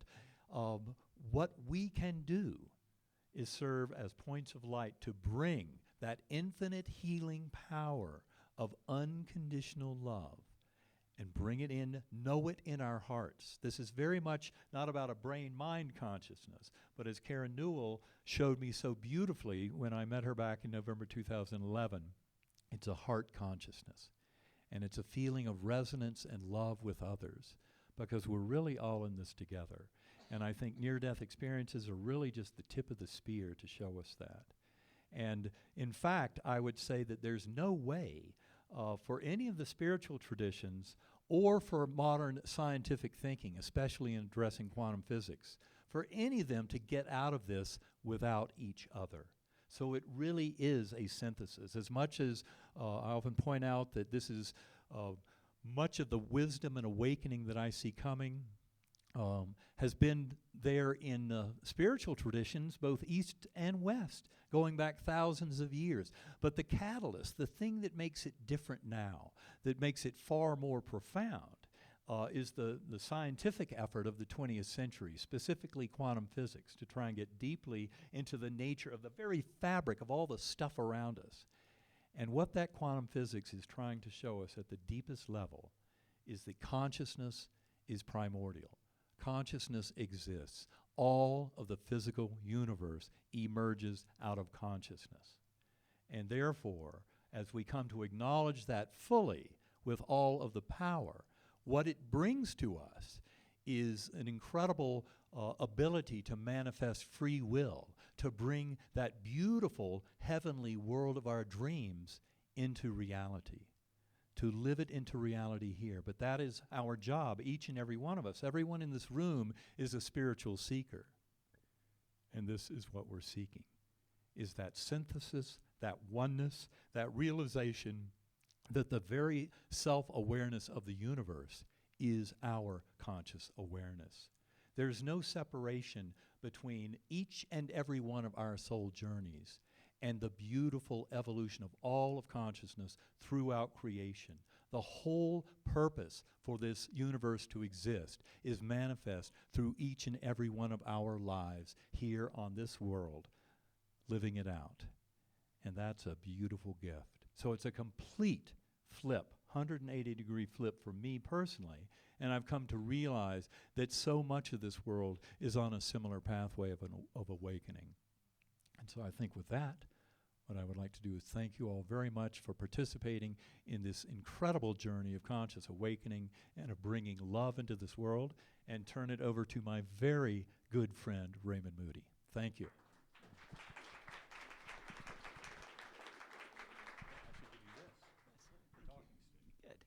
And thank you all so much for coming. And I'm thinking about what I can add here. I should say that I didn't get into this through the route that Eben and Mary did. And we have in common that the three of us, that we are very curious people, in both senses of the words, actually. And also that we are fascinated by this subject, and also that we are medical doctors. But the way I came into this was a different route. I really trace it in a way back to astronomy because at age, I had no religious background. My dad was a hardened surgeon and professional military officer who had no interest in religion. So I just grew up without that context. And at the age of 7, I got interested in astronomy, and the sweep of that still sticks with me. I mean, to me, it's just like talk about a spiritual experience. Looking through a telescope is right up there with the more interesting ones to me. And so there I was at age 7, really engaged in this, and pretty much decided that at age 7 that I was going to be an astronomer, and went through grammar school and high school, and decided to go to the University of Virginia when I was 18 because they had a great astronomy department. And but in high school, I'd gotten interested in philosophy, so I took a course in philosophy, and just literally reading the first few pages of Plato's Republic, my first couple of days at UVA, I got hooked on philosophy, and I still am hooked on philosophy. My major interests really are logic and philosophy of language, and ancient Greek philosophy. And those are the contexts that I bring to this work. And so at the end of the Republic, there's this story about a warrior who was believed dead on the battlefield, who had recounted when he was revived an experience of going into another world. I quickly found out from my professor, Professor Hammond, that indeed a lot of these early Greek philosophers were interested in this phenomenon that they called anabiosis, or revival of the apparently dead. And there were cases in ancient Greece. It's just that they weren't as common because now we have more advanced technology. Well, then in 1965, I met Dr. George Ritchie, a professor of psychiatry at the University of Virginia, and I had heard from one of my philosophy professors that Dr. Ritchie had had such an experience. And so I listened to him and then finished my PhD in philosophy, then started being a philosophy professor at East Carolina University. First, I started hearing these stories from my students and from my colleagues, other professors at the university who had these things. And so got really interested in it. And my interest was that you can't really understand the origin of Western thought until you understand this phenomenon of anabosis, or near-death experiences, came into the early Greeks, who were fascinated by these things. And talking about these experiences that I'd heard from people in my philosophy classes, well, pretty soon the kids would go home to their, they're in Greenville, and they would tell Uncle Willis or whoever, and pretty soon began to get invitations to come talk at these to the various civic clubs in town, and quickly began to see that this is universal. I never went to a civic club where there wasn't somebody there who would come up afterward and say, Dr. Moody, I've never told anybody this, but. Now, so I've been lecturing on this phenomenon pretty consistently and continually since 1970. And in that circumstance have observed, as I'm sure my colleagues have, that there are various reasons that bring people to events like this. And one of the most common ones is that they have lost a loved one to death, and that they come and listen to these experiences to give them some sort of consolation or hope of an afterlife and to help them with their grieving process. Then another reason that people come is that they have had such an experience themselves and they want to gain further understanding of it. And then there are some who come just to hear these amazing stories, because storytelling is an art that is very deeply built into the human psyche, and these experiences are riveting to hear about.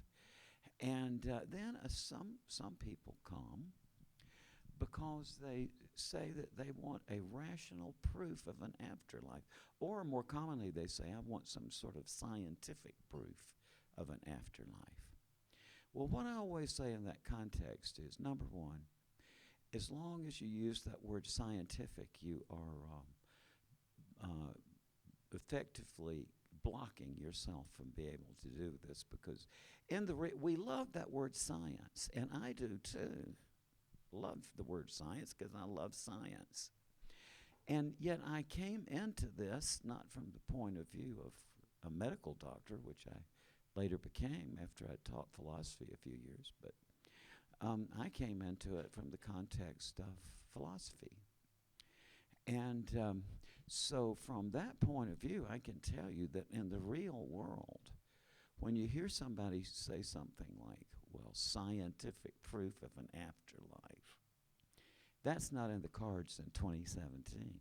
Maybe it will be in the future, because if you look at the history of science and philosophy, a recurrent pattern has been that a question gets formulated in the field of philosophy, and then over centuries, somebody eventually comes up with some determinable way of checking up on it or proving it or disproving it either way.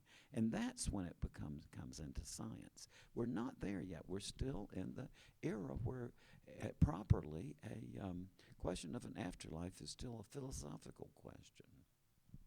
It doesn't use the kind of reasoning like experimentation. It uses a different kind of conceptual analysis. But a lot of people do think they want a proof of afterlife. So what I always say is that what you should say instead is that you want a rational proof of an afterlife. And I also want to say here that not everybody who says they want a rational proof of an afterlife is really interested in a rational proof of an afterlife, right? What they really want is somebody to affirm something they already think in some way, right? And yet there are a few people out there who are interested in a genuine way and would kind of like a rational proof of an afterlife. And what I can say from my perspective here in this, in 2017 is we are still not to that point, but we are closer than we have ever been in the history of thought in the West, because there are indeed entirely new means of rational analysis and thinking about this that enable us to open up entirely new avenues for the rigorous rational investigation of this subject.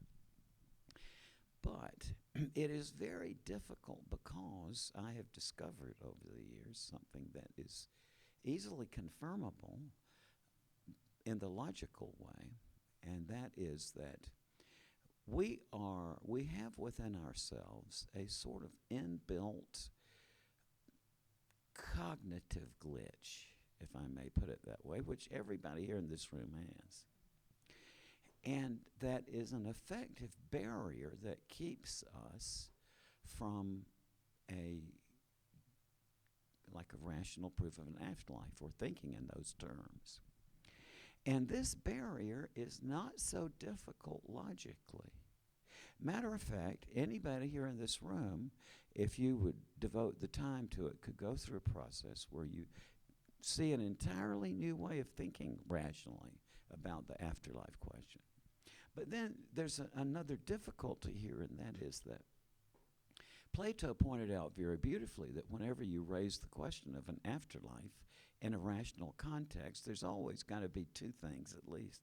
Number one, there's got to be a story to it, right? Like there's always got to be a narrative element because the concept itself is so diffuse that we got to have a storyline to make it more concrete.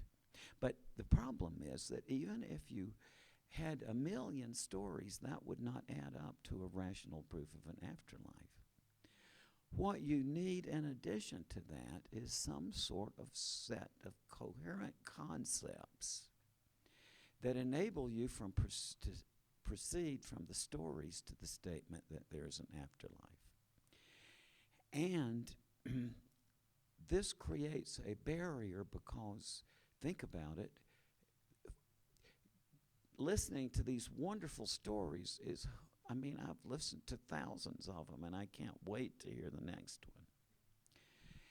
And so the stories are so magnetic that for most people, going through the conceptual thought is something that is boring by comparison. So the main barrier in 2017 to getting rational enlightenment on the afterlife is purely psychological. It's no longer logical. I can guarantee every one of you that if you want to put the effort into it, you can go through a process of thinking that will be frustrating because it says, it's so counterintuitive, number one, and because it seems irrelevant. You just can't see in the initial stages of this how what you're learning about has any relevance whatsoever to the afterlife question. So it takes a certain commitment of the ability to sit there and think through an argument, a chain of reasoning, which is perfectly valid. Anybody who goes through it will see yes. But the trouble is, for many of us, that discipline of sitting down and reasoning through a chain of argument is boring by comparison. And that is the only barrier now. Because, in fact, we do have entirely new systems of reasoning that enable us to open up entirely new horizons on this question. So what I would say boldly is I contend, and like Mary was saying, it's like she doesn't come here to make you believe what she says, but she wants the opposite. She says, I want to challenge you. That's right. And I have that same thing. I challenge you. If you are really interested in the question of rational analysis or proof of an afterlife, I challenge you. There's new ways to do this, and it opens up your mind for thinking not just about the afterlife question anymore, but also all kinds of other questions, including questions in science and so on. So that's the end of speech, and I'm sorry to say I'm hoping this will be published in the U.S. soon. It's been published in France, and I'm hoping to get a publisher here, but I've taken many people through this process, and everybody I've ever guided through it says, yeah, as long as you put the mental focus and the concentration, you can reformat your mind in a way where you can actually think logically about the afterlife question and see near-death experiences in an entirely new way. So, and that's just my description of what I've done. So we're going to go back and forth here for a minute? Yeah. So what Eben and I thought we'd do is, thank you. Thanks. What Eben and I love to do, as a matter of fact, this is one of our favorite things to do when we're together. This is what we do when we're together in our houses or in the hotel in Paris. And so we just like to talk about this stuff, and then we're going to talk for a while and then leave some time open for questions. Good. All right. Well, I think Raymond hit some beautiful high points there, and I think what we really should do is open it up now and see, because I suspect this audience will have some interesting questions. This is for Eben. In your book, Proof of Heaven, in the appendix, you did a masterful job of going through refuting all the arguments that the skeptics have around NDEs and all that. And I'm just curious what the reaction was from the medical profession or the skeptics or the materialists in our society. Did they just ignore it, or? No, that's a very good question, and it's important to point out that in fact what I have encountered in the medical community, in the scientific community, is a very open-minded interest in this. I mean, for one thing, the medical facts of my case are so disturbing to anyone who wants to try and paint a picture of, a minimal illness and some hallucinations, because it was such a devastating meningitis. And my doctors had evidence from my neurologic exams and from my scans that my brain was terribly impaired, even within the first hour or two of getting to that emergency room. I was deep in coma. And so that piques their interest. So it turns out that, in fact, I had the strange situation within about 2 months of my coma of being a guest at my own morbidity and mortality conference, where my case was discussed by all my fellow physicians. And, of course, they invited me because they were shocked, because there's absolutely zero Western medical explanation for how one could have a recovery like this. That was actually more than complete. My memories came back even more intact than they had been before my coma. And that part is really hard to understand.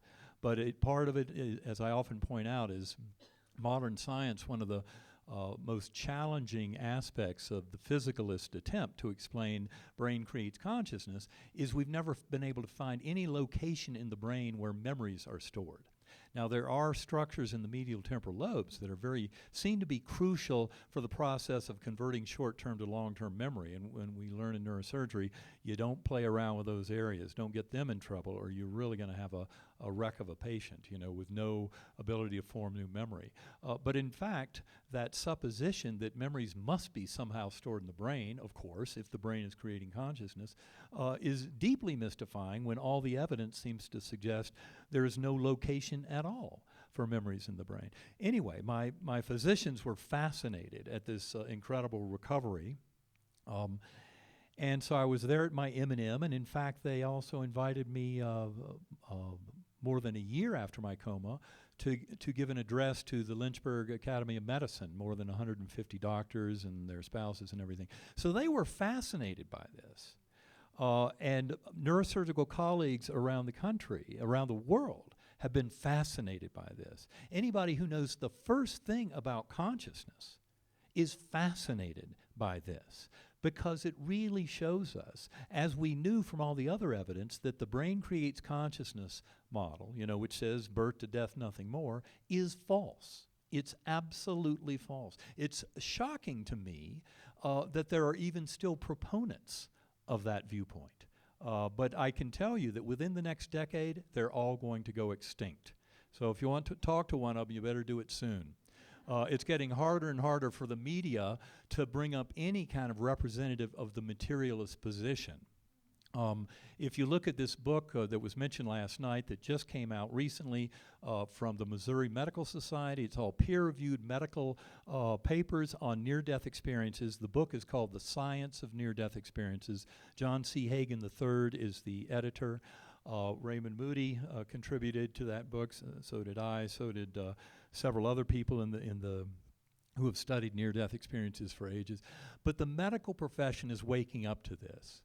Now, it turns out the nurses, of course, always knew the answer because they were the ones who were there. As Mary pointed out earlier, as physicians, we grow up in this Western medical environment, and then if we're facing death in our patients, we feel like we've failed them. And so we are much less likely to be at the bedside at the moment of their actual passing. Now, that is not so for the nurses. And the nurses, certainly I love talking to so many nurses about this because they all have beautiful stories of their own personal experiences that showed them beyond doubt. And often these things happen when they're nursing students. So they go through their whole career knowing the reality of this. But in helping a patient and the family through that transition of death, they see something, and then they see other things that prove to them that it is not the end of that soul connection, that our souls live on. And I've heard so many stories from the nursing profession in particular, but I will tell you, it's encouraging. Doctors are waking up too. And I think the very fact that that Missouri Medicine book is out there is a certain very strong first step. There are some very profound scientific books on this big reality, but something I came to realize is you can't just be asking whether or not NDEs are true or not. It's a much bigger question than that. Consciousness is a much bigger question than that.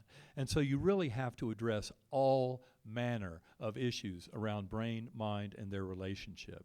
And when you do study that and find scientific books like Irreducible Mind or Beyond Physicalism, what you come to realize is the evidence for all this is absolutely overwhelming. I mean, it would be ridiculous to just assume from all this that it's a vast hallucination conspiracy and that none of it is true. So you can rest assured that when your physical body dies, what really happens is a tremendous awakening of awareness. That's what NDEers have been telling us all along. And it's also an experience that shows us that our lives are very important. And that's why, for example, the suicide question is very interesting. But it's also important to point out that nobody gets out of here to sit on a cloud playing a harp for the rest of eternity. That's not the way it works. Our lives, living these lives, is what is really important. and that. They do have a guy with the harp, but they rotate. Good to know. Good to know. So you're not condemned to playing a harp forever. But it's really just a fascinating convergence, really, of science and spirituality. But the upshot of it will be, as much as you may hear discussions, say in this kind of talk about the mind-body issue, and the more all the scientists involved in the field are coming to realize that, of course, the materialist model is false. But then they take other little cul-de-sacs that can be kind of misleading. One of them is the notion of what's called panpsychism. That is, that every electron and proton and every rock and every piece of sand and salt is conscious, just that they're not quite as conscious as we are. But that misses the point, because in fact, these journeys we lead and what we discover in these near-death experiences show a very rich importance of our souls and our soul journey. It's a beautiful drama that we live. And we must have skin in the game. And that's the reason for that kind of programmed forgetting. That's why we don't live these lives having all the knowledge that we have at the time of an NDE or a death experience, where we reunite with our higher souls and with the souls of departed loved ones, and with that infinitely loving power of that creative source that is beyond naming, even though in discussions like this I might default to using the word God, or Allah, or Brahman, or Vishnu, Jehovah. The deeper truth of the reality of that spiritual force of pure love inside each and every one of us. That's the deep truth. And it's the orthodox teaching of religions, whether it's the main religious faiths we know of, or even materialist science, which is very much a faith-based religion. It has almost nothing to support it. It's kind of shocking in the world of consciousness that people still believe that somehow you can conjure up conscious awareness out of a 3-pound gelatinous mass floating in a warm, dark bath. That's just makes no sense at all. But anyway, I think maybe we have time for another question. Oh, really? Yes. Yes, thank you. In my near-death group, I've talked to a lot of NDEers who've shared their stories, and they've been in another dimension. I've also come across a number of people who have had a spiritual transformational experience being abducted by ETs. And the words they use are almost exactly the same. The great feeling of love, the great opening of the universal purpose, and then the life-changing direction of their lives once they return from these experiences. So there's something else going on in this interdimensional. And your thoughts on this, either of you, would be very helpful. Well, I'll just start out. Something that was very clear to me, I mentioned it very briefly in Proof of Heaven, but part of that experience, especially an ascendance towards that core realm and the multiple layers out towards the pure oneness, that in fact I was aware of vast extents of civilization, some far beyond our human civilization on Earth, that were part of all this. That in fact much of what I saw as this, what I see as a phenomenal, unprecedented awakening of humanity, really has to do with the fact that we are, in my view, very close to joining that much bigger club. I mean, one shouldn't doubt that there are civilizations out there. I mean, given the fact that there's a galaxy for every man, woman, and child who has ever lived on Earth, more than 115 billion galaxies, each of them with billions of stars, one would be quite, I think, short-sighted to believe that there's no other advanced intelligence in this universe. In terms of any commentary on contacts with humans in the current era, I don't really have any kind of specific personal information to share on that, other than the fact that my brother-in-law was abducted, and that's a fascinating story. Where, given that you brought it up, I guess I can share a little more of that one. But he shared this with me maybe 15 years ago, and it had a very strange kind of setting to it, in that he and his sister had been walking in the woods in New Hampshire when they were about 13 and 15 years old, and they disappeared for about 6 hours. And then they were found late in the night, the police and everybody out searching for them, and they were just kind of staggering around, not knowing what had happened. And then it was about 10 years later when both of them had a dream on the same night of what did happen. They had a memory of being abducted and other things about that onto a spaceship where certain things occurred with them, but they were kind of put into the state of semi-conscious awareness, and they forgot it all. But the fact that they both remembered it on the same night in a dream 10 years later, I found to be fascinating. And then the next day, they both went running to their same-sex parents. So the girl went to the mother, my brother-in-law went to the father, and shared exactly the same dream. And then when the parents compared notes, they were like, oh my gosh. And I don't necessarily have a strong stance on that. That's just the own personal one I know of. But my own vision of it from my journey is that that world, that civilization, does not tolerate barbaric warfare, violence. And I mean, it's really kind of shocking. War is something that should have vanished from this planet centuries ago, and yet we continue to perpetuate it. And I believe that our days of doing that are coming to an end. And that's part of what this awakening is all about, is that all of us have it as serving as points of light, as beings of love, to bring this love into this world. And that is really the only way that we would be allowed in or would survive that kind of encounter and first contact with advanced civilizations. Well, I don't know much about abduction stories in that context. Students of mysticism here will know about what is called chariot mysticism, which, for example, Ezekiel in the Bible whisked away by a magical vehicle. And the plague of Milan, there were cases of people who were abducted by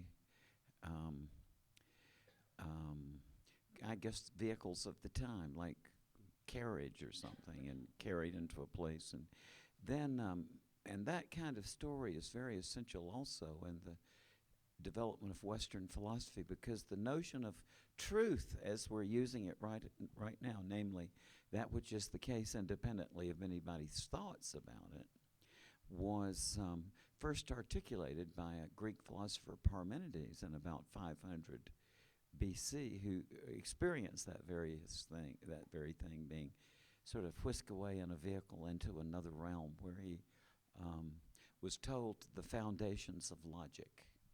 Yeah. Hi. First of all, I really like to thank both of you and Mary. You have the ripples that you create is unbelievable, and I know that for myself, I've used a lot of what I've learned through reading all of your books and then giving it away, just so people could understand that, at the heart of it is all love, and how important that is.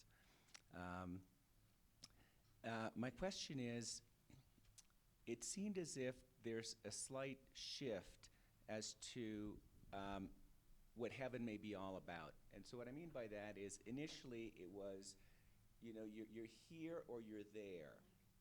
I'm sorry, you're here or you're there. And you have an experience. And then people could say, well, it's like touching an elephant. So, the experience, you touched a tail, you maybe thought it was a snake. And so even though a lot of people go on the other side, the experience that they come back, and I understand that, time and space is not the way it is here, and, you can't put it into words, much like as if you're a baboon and you become a human for a day and then you go back to being a baboon. How do you then explain your journey? And what I'm getting now is the idea that the elephant is all different because everybody has different experiences. In your book, Map of Heaven, it seemed as if there may have been different levels of evolution within this whole concept of heaven. And what Anita Morgiani gets down to is maybe this is heaven. In other words, it's not that this is not heaven, it's just a different vibrational level of this whole journey we're on. And as we go up, we just continue into heaven, and you think about the 12 dimensions, or you think about all these other things that make sense, that if there's an evolution, why is it just here or there? Or is there, as you mentioned in your map of heaven, an inverted pyramid where maybe there's more material, denser, and then as you go up that pyramid, you become closer and closer to source, and then you become that loving, all-encompassing consciousness that is just loving and compassionate, and yeah. Well, thank you. I think it's important to point out, heaven is right here, right now. The thing that I learned, as I said, this was a 180-degree flip. I came to realize that space and time are completely generated from within consciousness. So, in other words, I'm now living in this world, but I realize that all of that out there is simply present in my mind, as is all of heaven, as is all of eternity. Now, it turns out that we can get in touch with that, because it sounds a bit abstract, but it is actually a truth that is deep within our consciousness. And this is why I'm such a strong proponent of meditation, of the work that Karen Newell and her company Sacred Acoustics does. I use those tones daily, an hour or two a day, and I have been for the last 7 years plus, to go back into consciousness. And that is when we get in touch with that universal mind, when we can thin the veil of our neocortex through meditation, take that little voice in the head. Remember, the voice in our head is not our consciousness at all. It's a parlor trick. The magic of consciousness, the deep mystery from a scientific viewpoint, whether you're talking about the measurement paradox in quantum physics or the hard problem of consciousness, which is just the impossibility of trying to connect the dots from physical brain to any kind of conscious experience. The deep mystery is that observer. And that, the awareness, that's the part that is so stunning. And that is the part that we can actually develop tremendously and develop a much richer relationship to. But it involves going within consciousness. And once you realize the physical brain is not creating consciousness, but that in fact it's a limiting, reducing valve that limits consciousness down to this tiny trickle of an illusory apparent here, now, and self, then you realize that going within consciousness, transcending that veil, and this is one place where any mode of centering prayer, of deep meditation, can work very well. But it's really getting the little voice in our head, the little ego, the little fear and anxiety voice, to go into timeout. And that is really the magic of it. So, but it's a whole different understanding of heaven, and realizing that we live that heaven realm. This is not about that as some goal that we want to just get there and that's the end of it, because it's really living these lives that is the goal. And in heaven, that's where we get the course adjustments. That's when we get those affirmations of soul and connection and oneness and love. But then we come back in here in the down and dirty, and I believe that our souls are chomping at the bit to get down here. This is where they got skin in the game. This is where it matters. This is where we feel the love, and we feel the pain of loss of love of a loved one.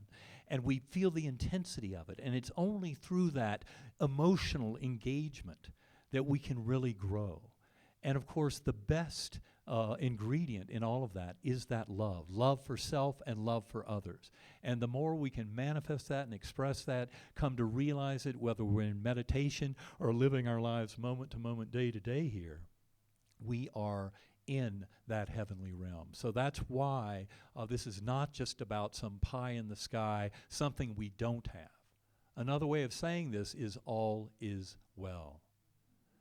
All is well. All the imperfections, all the hardships, the illness and injury, every bit of it, when we can take the higher view, realize the beautiful lessons that we're to learn, that we're to recover that memory of love and of divinity and of connectedness.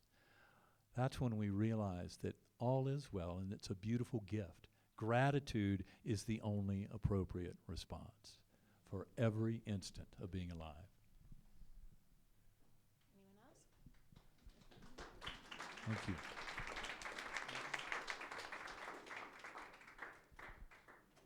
Any more questions? About Yeah, I see Ava's this one. back. Top piece. I haven't made it to your point of view quite yet, but I'm still stuck at, dying, coming back, being picked up by, I don't know, departed loved ones. My question, do my dead relatives, for instance, do they have a way of getting in touch with me? Do they hear when I talk to them? Is that just all, I don't know, soothing for me? No, And after-death communications are probably the most common catalyst to take people from the old kind of limited materialist mindset, birth to death, nothing more, to, oh my God, we really are connected. After-death communications, probably, I guess the numbers would roughly be 45 to 50% of Americans have had enough of an after-death communication to kind of give them a serious pause to deny all this. I know in other countries it's much higher. For example, in Japan, I've heard it's 90%. After-death communications are very real. They can come unbidden, but for those who are wanting to connect with their old ones, all I do is suggest just pray for it, meditate for it, and sooner or later that kind of thing happens. In fact, so many people come up to me after talks by the thousands, just as Mary was saying earlier, and usually the first line is, I've never told anybody this before, but. And then they'll share a story, often of an after-death communication, sometimes a near-death experience, and maybe I would estimate for every 20 NDEs I hear one really strong shared death experience. But the after-death communication ones are very strong. And so many people have told me that the greatest gift that their loved one gave them, whether it was a departing parent or a spouse or a child, was some form of communication, either in the process of dying or soon thereafter, that showed them without doubt that soul was still present in their lives, beyond their imagination. Because one is tempted to think in our society, oh, it's wishful thinking. But it's amazing how often they come through with absolutely valid information that only that departed soul could know, and often that's very pertinent to the now. Like, for example, a message to get a mammogram or something like that then turns out being a good early warning of, say, breast cancer. But often that kind of message from a departed loved one is crucial in the moment, in the now, not just some kind of imaginary, oh, I'm doing fine, you have nothing to worry about. So after-death communications are very real, very common, and rest assured the loved one is there and present and available to you. Yes, these are very common, and I can hear your curiosity about how that can be. And one point of curiosity that comes up in my mind about it is that, quite frankly, and I think the younger people here will think, oh my God, poor Dr. Moody is depressed. But the people my age are going to say, right on. And that is, I'm 72 years old, and frankly, I am sick and tired of Raymond Moody. You see, now, to me, the idea that I'm going to be stuck there as Raymond Moody in some other realm, and some person on a stage somewhere in Nebraska saying, I'm hearing there's a R, I believe it's your uncle, Rose, like a R, I believe there's an M in there.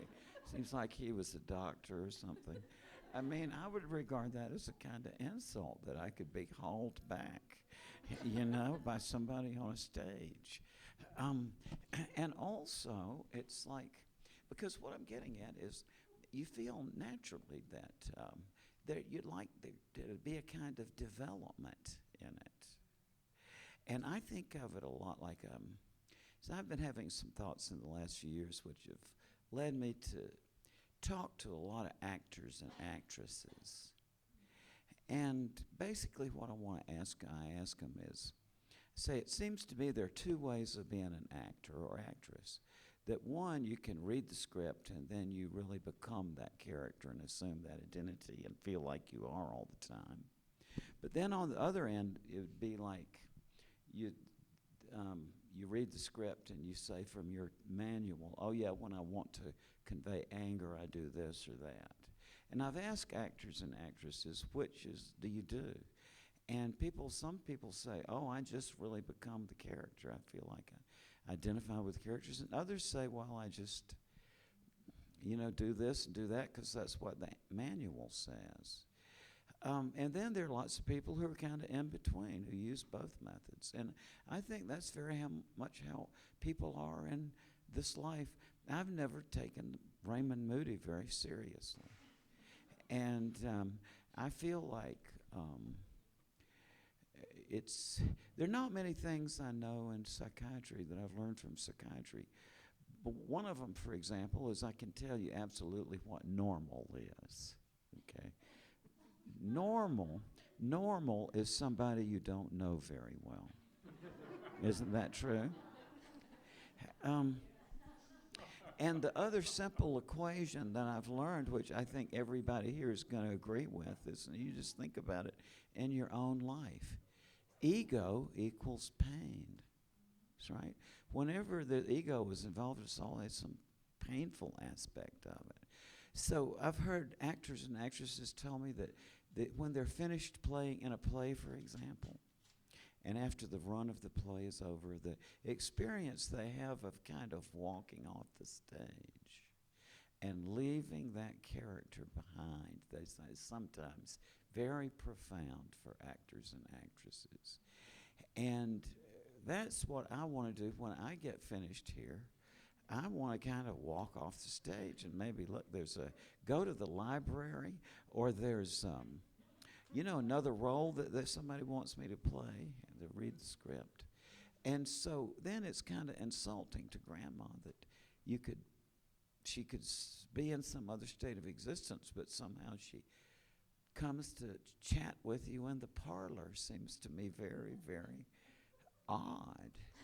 And yet, in my thoughts about all this, I've come to a conjecture about it that I'm sort of accepting temporarily, and that is that it has to do with what Eben was saying about time and space.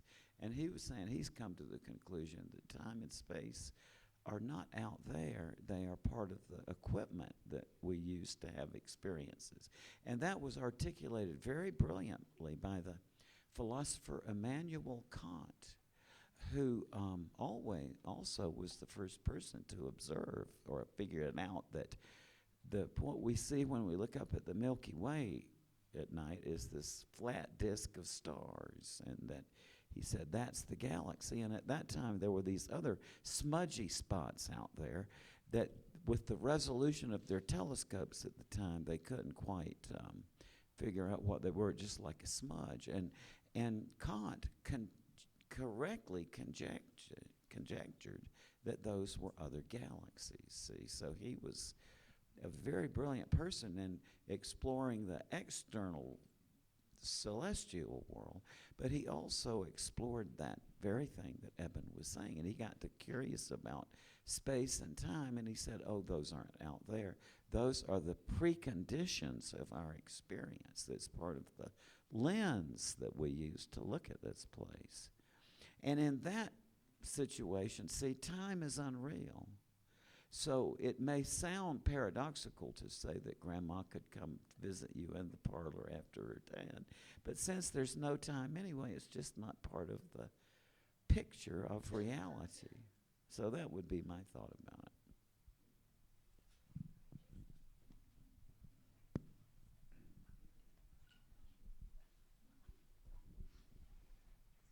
Thank you again for coming.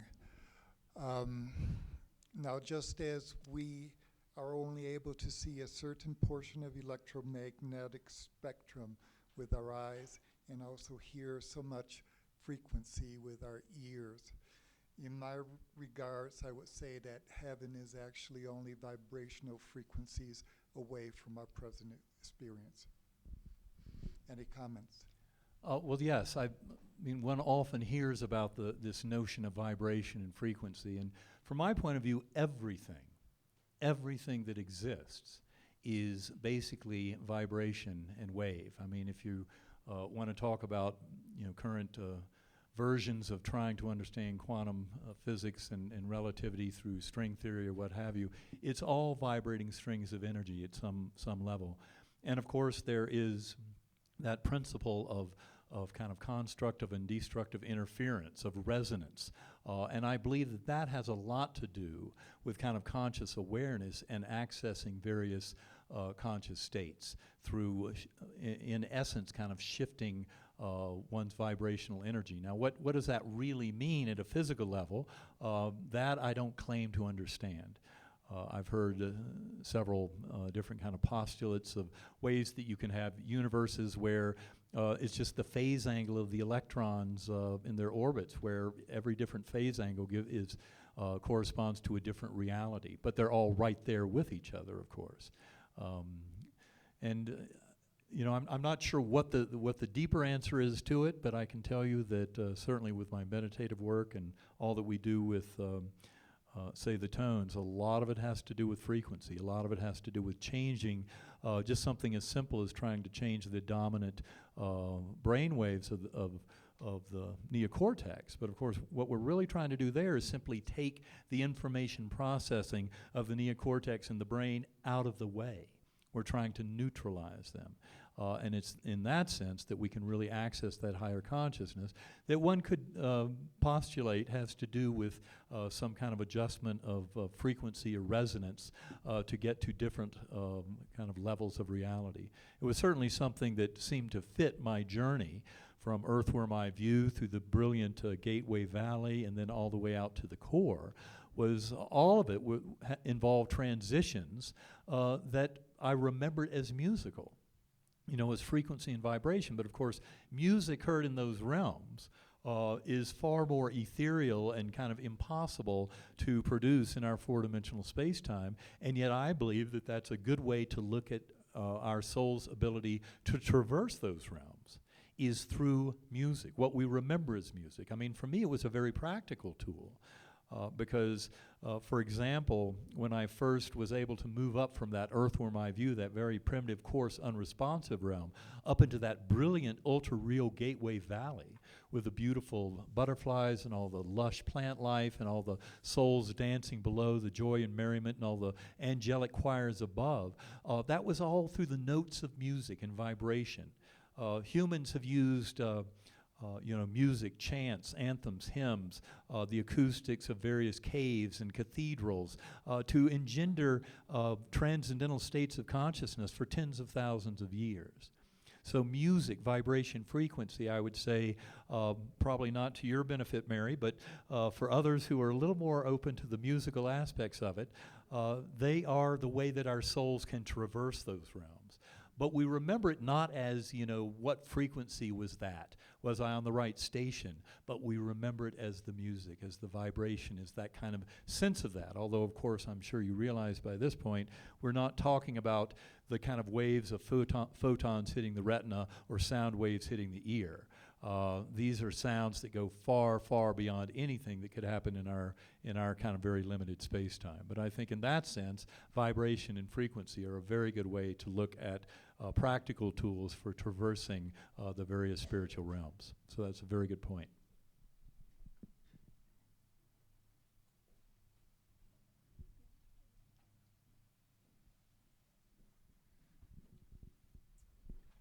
Thank you so much for being here, and I wanted to refer back to Eben's talk in San Antonio at the Ions in San Antonio in 2015.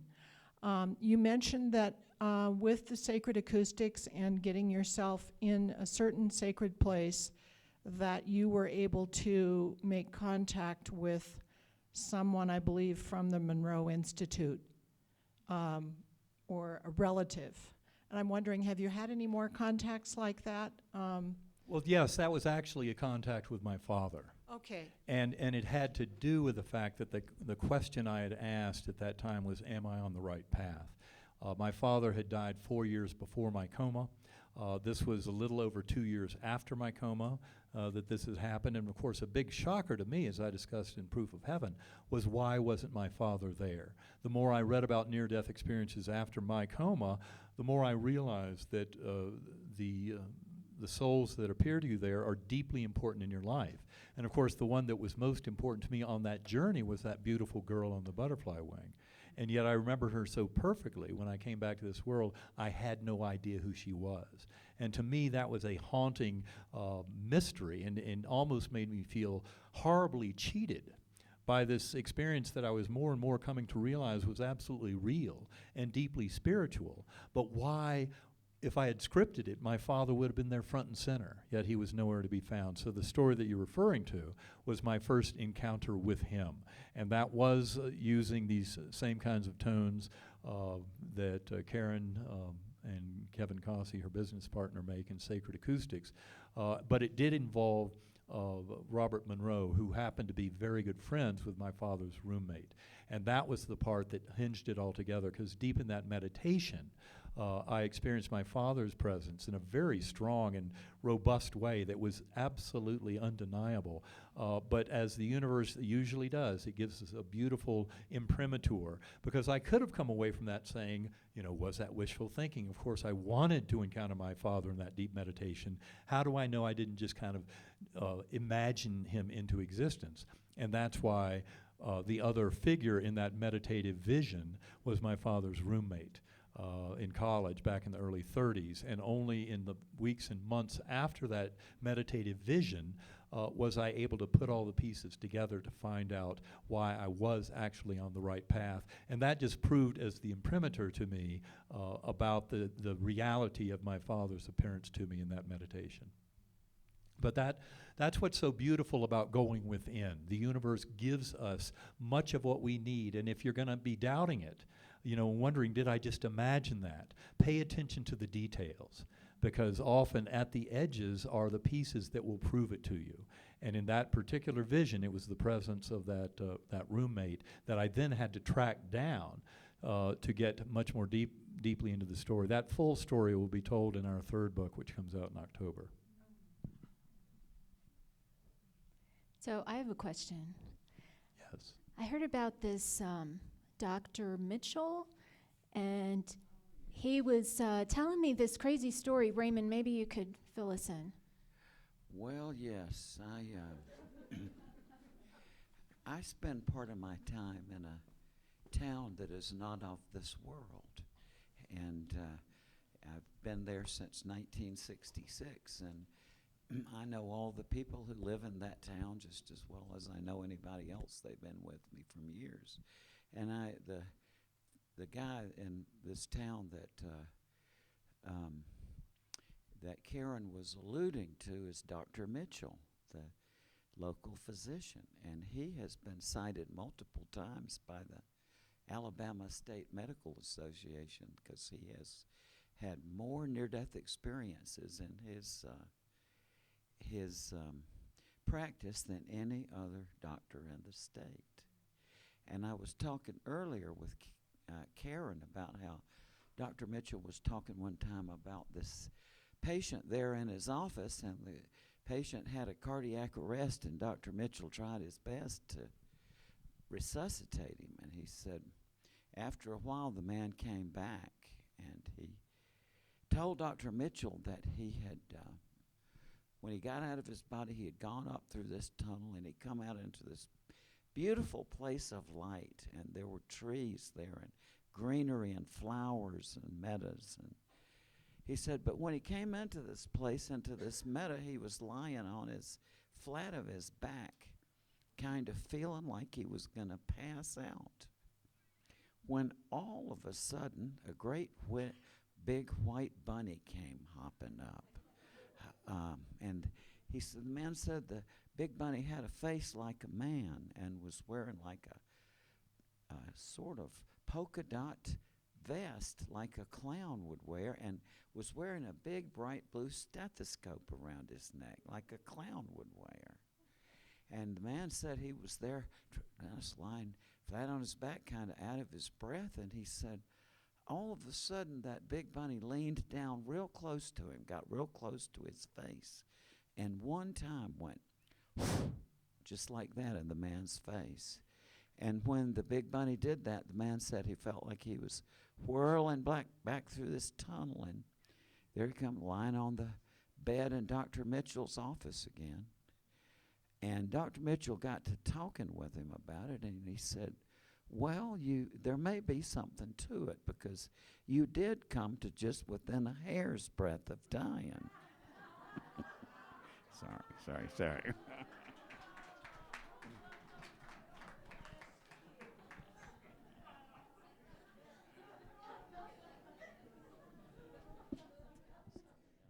They just came out the shack based on that book.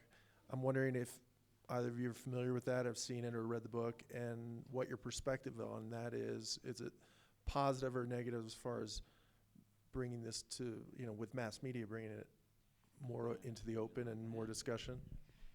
I saw that movie and I liked it. It's called The Shack.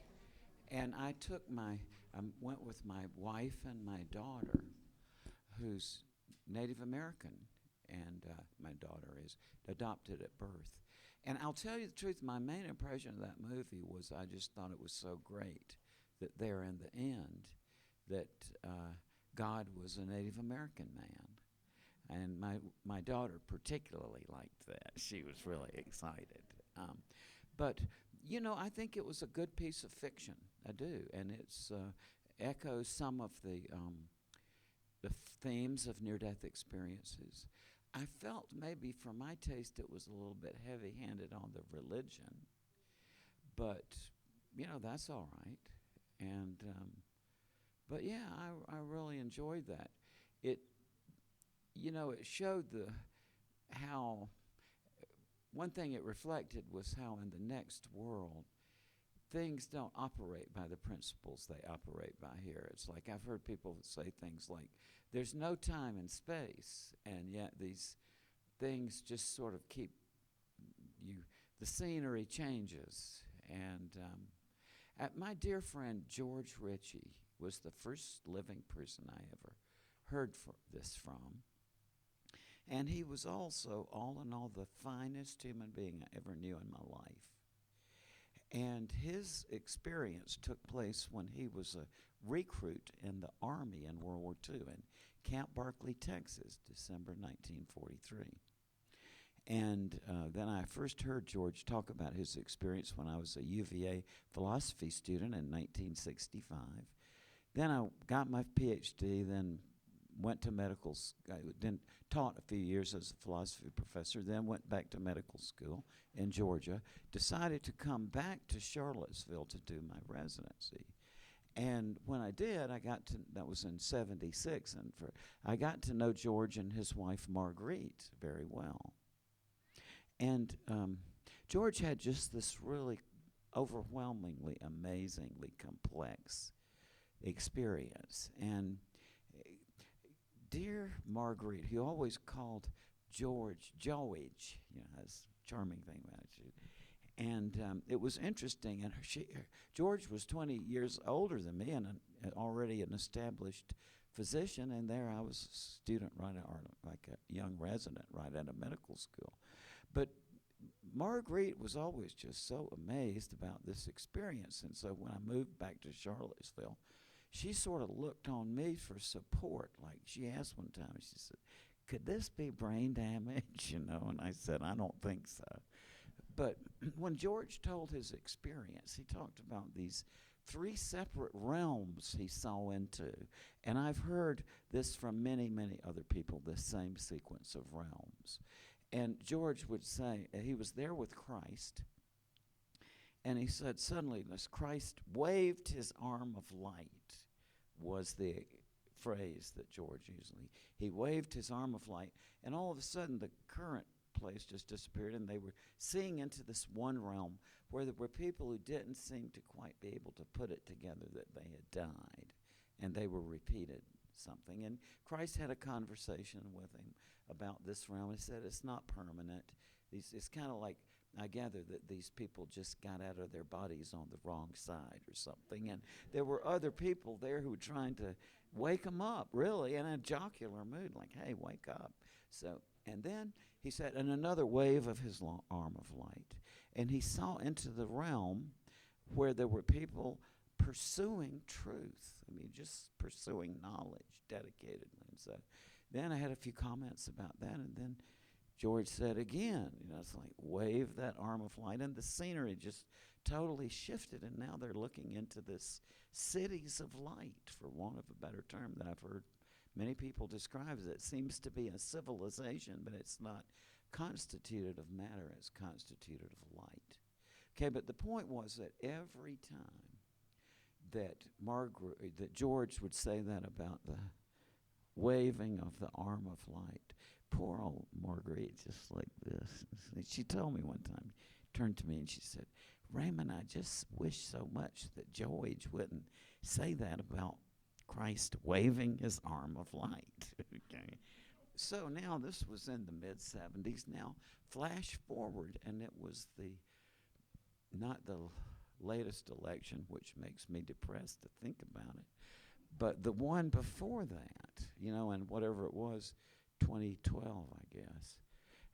Or it might have been the one before that in 28. But either way, I was watching CNN about the election returns, and they had this big screen there, like a computer screen, and from time to time the announcer would come up and he would just go whoosh, and the whole thing would change, and I thought, yeah, it has really occurred to me, and I'm not proposing this as an actuality, but just something I've been curious about.